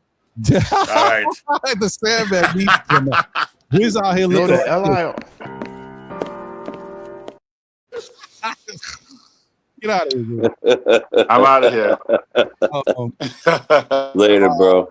Be safe. Y'all all right out there in the city? I apologize, people. I was helping the missus. She's getting a nice little treatment today, so I was helping her out with that. But so we're your support group. No let me need to say ever this. apologize to us. We're your support group, brother. Yeah, man. You I need to appreciate apologize you. to us. First off, let me just say this. Look, today is really this is a chopping it up show, guys. You guys already know. Look, if you came here for some groundbreaking content, can't get it today, folks. Knicks haven't played in how many days? We are just waiting to play basketball. Now, I will tell you this: the next time you see me, most likely we'll be doing a game preview and a series preview and doing some matchup stuff. So that'll be some interesting content. But right now, we kind of lost in the sauce. We don't know what's, and we can't go over other stuff. So you're going to see some conversation. And I think the conversation is important because the bottom line is we ain't got nothing else to talk about. So right now, this is uncharted territory. just We've never been in the middle. We don't really have a lot. I'm not gonna make up something. Hey, man, another thing I liked about Jalen Brunson when he was playing Philly, you saw the shot he caught from the wing. Like that was an incredible shot in game 2. Do you all remember what the fan was wearing in the stands with that blue shirt? Like you remember how that fan was affected by Jalen? What you want me to talk about? It's old now. We ain't got we gotta wait. We need to play, but we ain't got nothing. Okay, this is content, man, and content don't stop. I gotta give you something, and I gotta ask you. And honestly, that question about how do you feel, because that is an interesting question for Knicks fans. You think it's no big deal? I said, what's gonna happen if the Knicks get to the NBA Finals and they don't win? Are you gonna keep this team, or are you gonna want to change some things? Because I tell you, here's the flip side. And this is, I tell you, our hand on the man. You know what I mean? Whatever they say that phrase is. I'm not putting the Bible in it. Right. If the Knicks win the championship, there's going to be some fans that don't care if you change this team. All right, we did it. This is what I've been waiting for. Y'all did it. So there's some casualties in war. Some fans don't care if the team changes after this year. The Knicks win, there's going to be some fans that's like, that's it. Y'all did it. I'm happy. I don't care what y'all do. That's real. Because I know I've already talked to some of these fans. They're some of my people. So like, yeah, if the Knicks win, I'm good. So I'm just asking a question. That's it. I'm sorry if it's not the level of content you're looking for, but I refuse to make up some other type of narrative when I have no factual information to go with it. And the other thing is, we've been getting the okie doke. So a lot of times with Knick media, we don't know what's real. So we can only call it for what it is. If we hear something about OG, if he's ready, if he's not ready, I'm just going to report on it in my own way and see what we think about it. All right, that's it. I'm sorry, guys, if y'all want groundbreaking content on this Saturday before we even know who our opponent is, and we haven't played for like 7 days. I don't know what to tell you. It's tough. Feels like a month and a half already. Feels like forever. It feels like forever. Like we could talk about some still Nick fans cooking recipes. I made this bomb lasagna the other day. Still Nick. What? Fans. And you didn't call me? You are. You know what? I'm just saying. Freeze it and ship it, brother. I put some mushrooms in it. I had the anyway. Okay, whatever. Freeze it and ship it. Oh my God! People don't know that's a good part. No, it was really good. I'll tell you. But look, and I'm not going to belabor the point either. Like I said, today was just a show, just chopping it up. I look forward to being able to talk to y'all. That's all it is. We didn't have much serious stuff to get into, but it is going to be here very soon because Tuesday the new series starts. And don't worry, for all you people looking for some groundbreaking stuff, it's going to happen. But I'm just going to get around to everybody now because, like I said, the other thing about this, I ain't doing no 3, 4, 5 hour shows when there's not a lot of content. So get to the final words from everybody. Almost 3 hours. You know what I mean? I still got you to almost 3 hours. Yeah. Let me just say this. I want to thank you guys for being here regardless. I want to thank the new people who have tuned in because I saw there's some new people that might have tuned in. I don't know how you got here. I don't know if the algorithm got you here, whatever it is, but I appreciate y'all. So like and subscribe. Subscribe. Like and subscribe. Y'all know what it looks like. Hit that like button. If I'm not familiar, it looks a little something like this.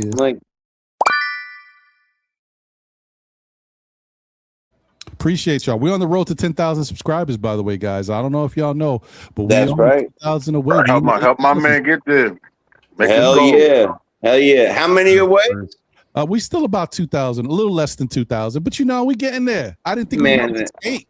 We here, folks. I remember being on the show when you got 3,000, then 4,000, then 5,000. Oh my God. Listen, it's a beautiful thing. I love y'all, man. I never thought we'd even be able to get here. So thank you guys for showing the love and always supporting. All right. So D-Rex, your final words, brother. Whatever it is, wherever you want to take it, who knows who we're gonna play. Honestly, I think that the okie dokie, I think somehow Cavaliers is gonna win tomorrow. I know it doesn't make sense, but somehow I feel like the Cavaliers is gonna win. I don't know. I would just say, look, from here on out, no matter what happens, uncharted territory. We're already in uncharted territory. I mean, the Knicks haven't won a playoff game in a sweep since 1999. I believe that's true. We haven't had like a 9-game rest in the middle of a playoff run since God knows how long. And I'm pretty sure that the sweeps are done after this point. I'm pretty sure that whatever comes up after this point is going to be a battle. It's not going to be no walk in the park. And we should just be ready for a very difficult series against whoever. Even the Spurs, even though we've handled the Spurs in the regular season, if y'all have watched them in this playoffs, that team looks really serious, bro. The Spurs look really, really serious. Looks like a messed up team to play against right now. So I'm looking forward to whatever the challenges the upcoming rest of the season holds. We've also never had a rest advantage like this before. It's as far away from Tibbs as you can get, which I'm very happy about in that regard. I'm very much look, the minutes police won in the end. I'm very happy on that one. But look, I mean, it's going to be a very different tenor and tone and vibe and feeling for the rest of this playoff run. I'm locked in. I feel like the team is locked in, but I'm not expecting a walk in the park to the end of the playoffs from here. So, knock on wood.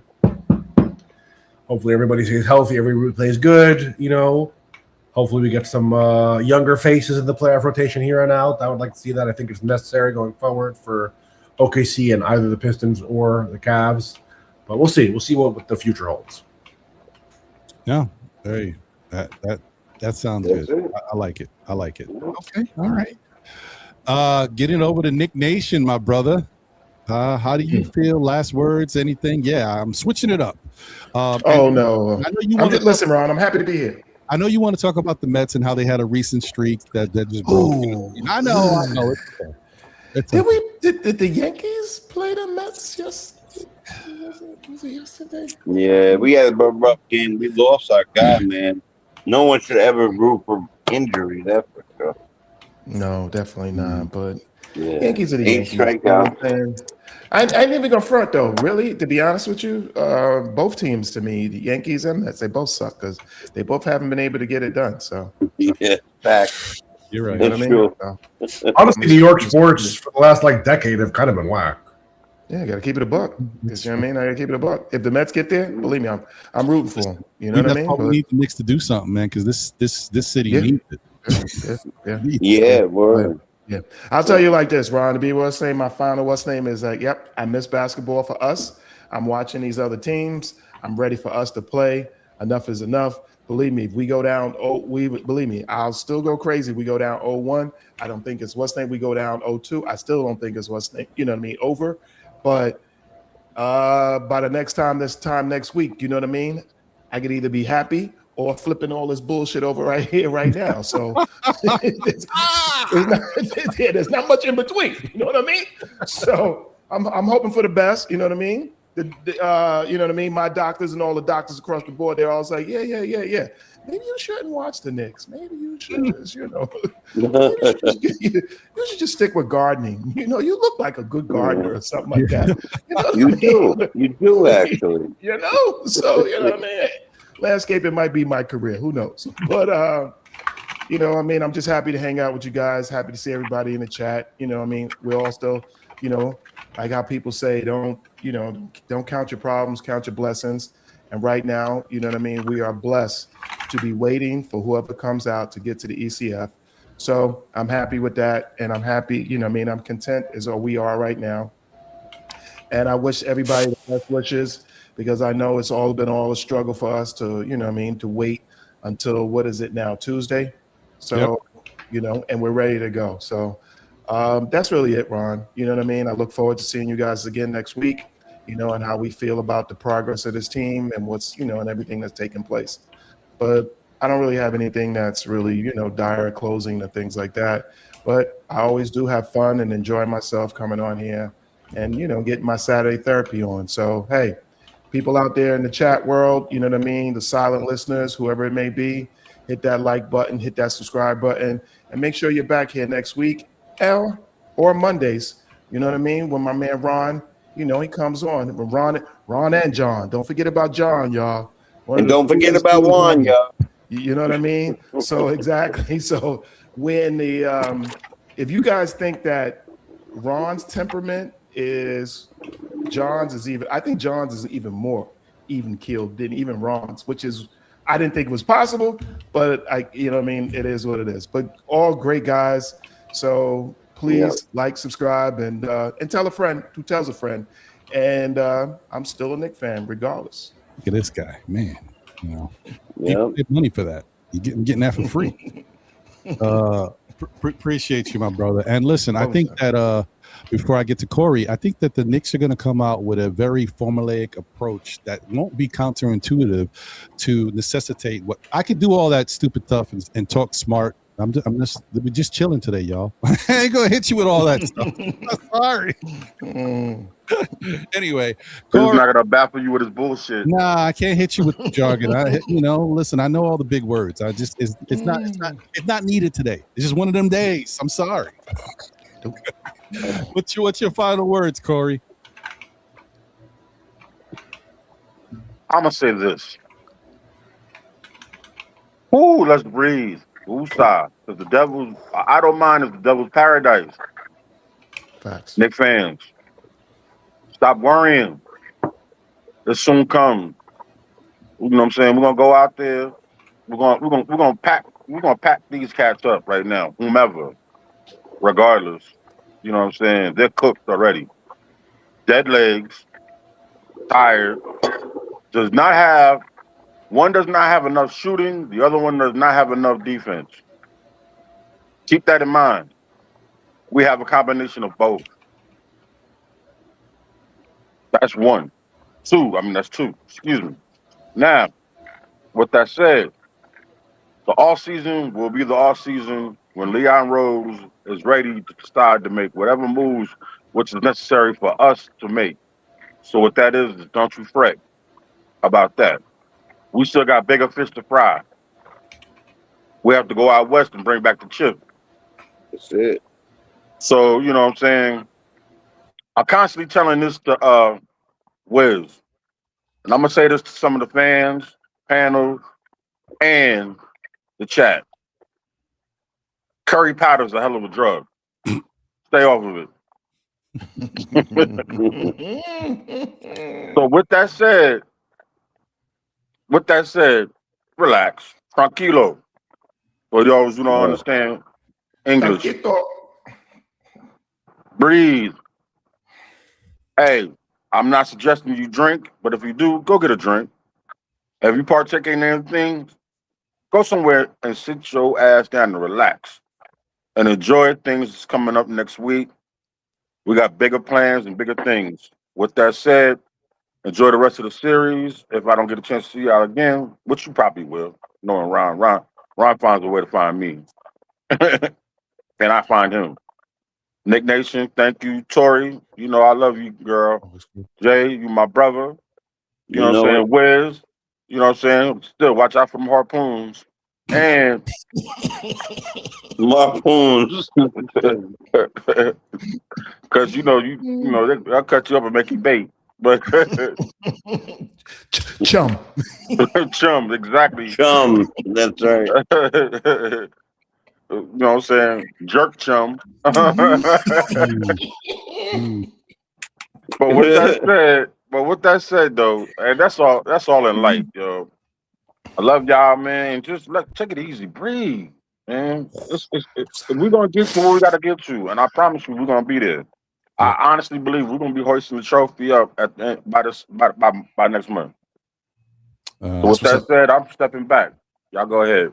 Appreciate you, brother. Good to see you. Shout out to Tori. She got knocked out. Her connection dropped on the phone. So we appreciate you, Tori. It's all love. Jay Chosen.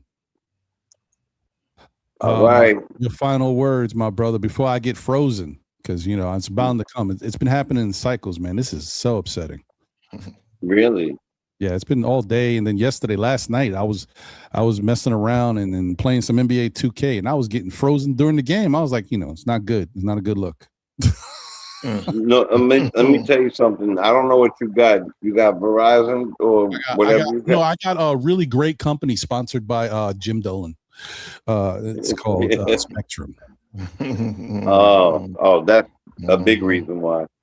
But they're all doing that because they want to promote you just like cell phones to get you something even better than they originally told you was the best. Ron, was it the service or was it your son whooping up on you or something like that in the game? And then you said froze. I can deal with that. I can I can stomach that. It's the damn services. Listen, there's nothing. Look, you know, I don't. If y'all know, if any of y'all, because I'm sure there's some of y'all out there, if y'all play 2K and play like in the like not the tournaments, but in like the rec and stuff like that, there ain't nothing worse than you playing in the game and all of a sudden your character starts running the opposite way and is stuck out of bounds. You know, it's terrible. Anyway, continue. Yep. Or you trying to get defense and you run up onto the table. Yeah, you know what I mean. Like what the hell's happening? My character be out of here. Be that when the lag hits, I'm out of here. Hey Ron, Ron, could you highlight Tori's last little thing and read it for us? She has it in the chat. Tori says, "Let me end with this, Ron. If the team shows up like they have been, I see an 11-game win streak. Let's go." Oh, you talk about you getting very sweepy. Okay. Hey, my broom has very little dust on it after papping up off of Philly. So you know I need to put that back in more use. All right, I like it. Yeah, and even the one before it that had tiny dust on it. So yeah, listen, and I'm gonna say this. I know that we're all like, I hate the wait. Mm-hmm. You know, I also hate using the word hate, but it's frustrating. We want to see our team play now. We just came off of dusting off one team, then rolling over the next team with historical numbers. And when that happens, you want to see a game the next day.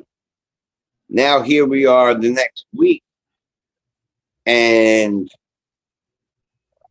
it's frustrating because you want to see it, right? And how many times can you go rewind and go watch the last game and go watch them hang their head? Like it, I just want. I know this team is getting prepared. I know that they are spending time with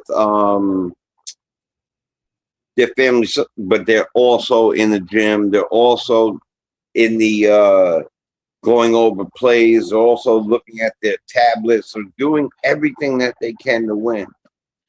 And I haven't seen this team this locked in, and I'm gonna say this, for as long as I've been alive, and it hurts a little bit to say this because I love Patrick so much and that team so much, and this is the best team that we've had in my lifetime. And my uncle who saw the championships said that this team looks like that team and could beat that team. That's what he said to me. And he said it would be tough. It would go 7. But he really thinks that this team is that, a championship squad. And as do I. And I'm sure as do we all. We should be excited. I know it's nerve-wracking. I know it sucks that we have to wait, but it's also a blessing. They are going 7 games, tiring themselves out, beating each other up, doing all sorts of stuff. And then less than 2 days after whoever wins, less, because it's travel, it's moving, whatever it is, they're going to have to face us fully rested and a machine right now. A vicious rolling over your face machine. So get excited. As for today, go outside, enjoy the day. It's beautiful. It's been cold as heck. In New York, it's gorgeous. Wherever you are, have fun, be safe. And no matter what they do, and I know my brother said it already, and I say it every week too, no matter what, and no matter what we argue about over here and all that, you're right. What else are we going to talk about? You want to talk about some other things, some recipes? What are you going to talk about? What? You could have talked about lasagna the whole time. I'd have been happy. All jokes aside, really would have been happy. SKF, y'all. Word up. Ron, man, thank you so much for giving us a platform that's very adult, grown style piece, where we brothers and sisters in one spot talking about our favorite team. No matter what happens, I'm still going to be a Knicks fan. And I'm saying that, I'm telling you right now, whoever we play, it's Knicks in 5. That's it. And I'm saying that with I like yeah. So thank you for giving the platform. I hope that your wife enjoys the treatment. I hope that you're feeling great. And I hope the chat and everybody else is blessed with their families and everything else. All jokes aside, besides basketball, stay safe, love each other, lift each other up, and tune in next week. Tune in Monday if you're doing Monday. Yeah, I think because the Knicks game is going to be Tuesday, so there'll be a Monday show. Okay, perfect. So I'll see you on Monday. Sounds good. All right. And Monday will be the big 4-9 for me, people. So yeah, normally I don't tune. Yeah, you can send me happy birthdays on Monday. I'll appreciate it because there's nothing worse than getting older, in my opinion. Oh wow, that's amazing. That's amazing. Well, you're awesome because you're a get old, Taurus. man. I get better. I get sexier. Yeah, I'm a silver me, fox. me too. I ain't I a just front. I'm turned a the gray. big I'm a gray 5-0. goose. I'm a gray goose. All right. Nah, you know what? Anyway, I'm just joking about that. Listen, it's beautiful to get old. There's a lot of people.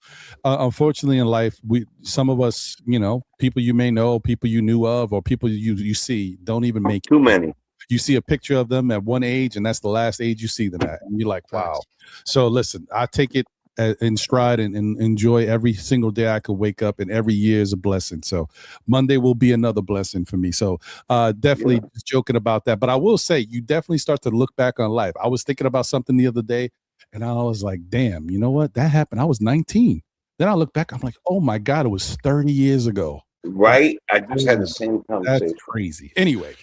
I turned the big 5-0 in March, and all I did was reflect. I was like, damn, I was really, really stupid.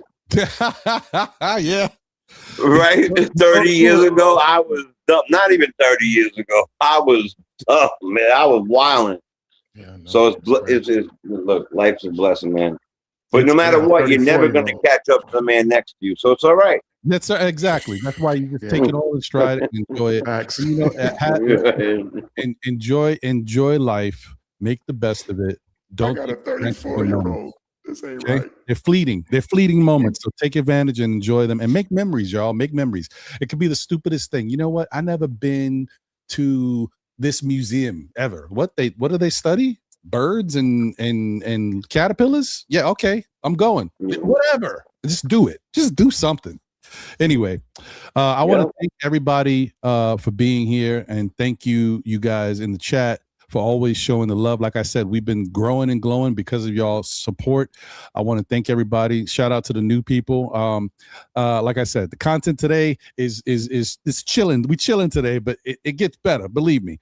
But I want to say thank you to everybody. Thank you to the panel, Nick Nation. Thank you to Corey Lee, Jay the Chosen, Mr. Wiz, Miss Tori, Mr. D-Rex. I appreciate all of y'all. I want to thank you for always continuing to support and making this something that I enjoy doing. Once again, I always say this.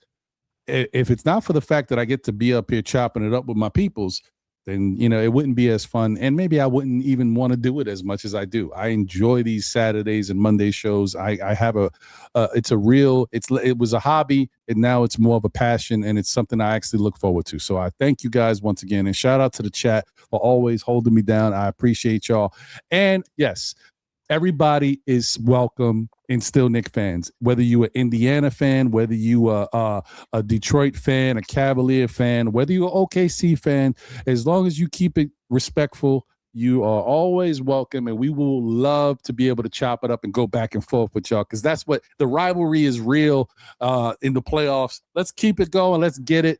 I can't wait for Tuesday. I'm excited for Knick basketball again. Shout out to my guy Juan, another real fan. Don't do this. Real fans do that. I got you. Appreciate it. So once again, guys, you know what I always say, tell a friend who tells a friend who tells another friend. Still Nick fans, we'll be back again, whether it be on Saturdays at 11:30-ish for Know the Ledge. And I haven't, we've been very calm. I haven't had to talk anybody off the ledge. It's been pretty good. So shout out to y'all. Thank you. Or catch me on Mondays, this Monday in particular, because the Knicks aren't playing Monday. So there will be a SKF Weekly at 9 p.m. So tune in for that. I know I keep hinting at a show in the middle of the week, but I'll be honest, I just find it very hard to jump in on a time slot when I know someone else that I rock with is rocking. I'm just really trying to find my lane again. I had a lane back in the day. I gave up the lane, and now it's hard to get it back. So bear with me, folks. Anyway, thank you once again. Continue to support this Knick team. We are good, y'all. We are really good. And listen, be good out there. If you can't be good at it. Enjoy this wonderful weather. If you're in the New York area, if you're like Wiz in Florida, or anywhere else you may be, just enjoy it, man. Take care of yourselves. Have a great rest of your Saturday. And like I said, make memories, y'all, especially as we get older, because you know what? Sometimes we are conditioned. We're young. We have fun when we're young. Then we get to adult age. We got to work and possibly support our families. And then they tell us, okay, you can have fun again when you're 65. Ain't nobody trying to do nothing crazy when I'm 65. I'm trying to chill. What are we talking about? So enjoy it now. Make the memories now and have fun, y'all. For real. Anyway, y'all take care. Peace. Love to everybody, man. I'll catch you on the next one. Y'all know how it is. Still Knicks fans. We out of here. Know the ledge, people. Later. Peace. Peace.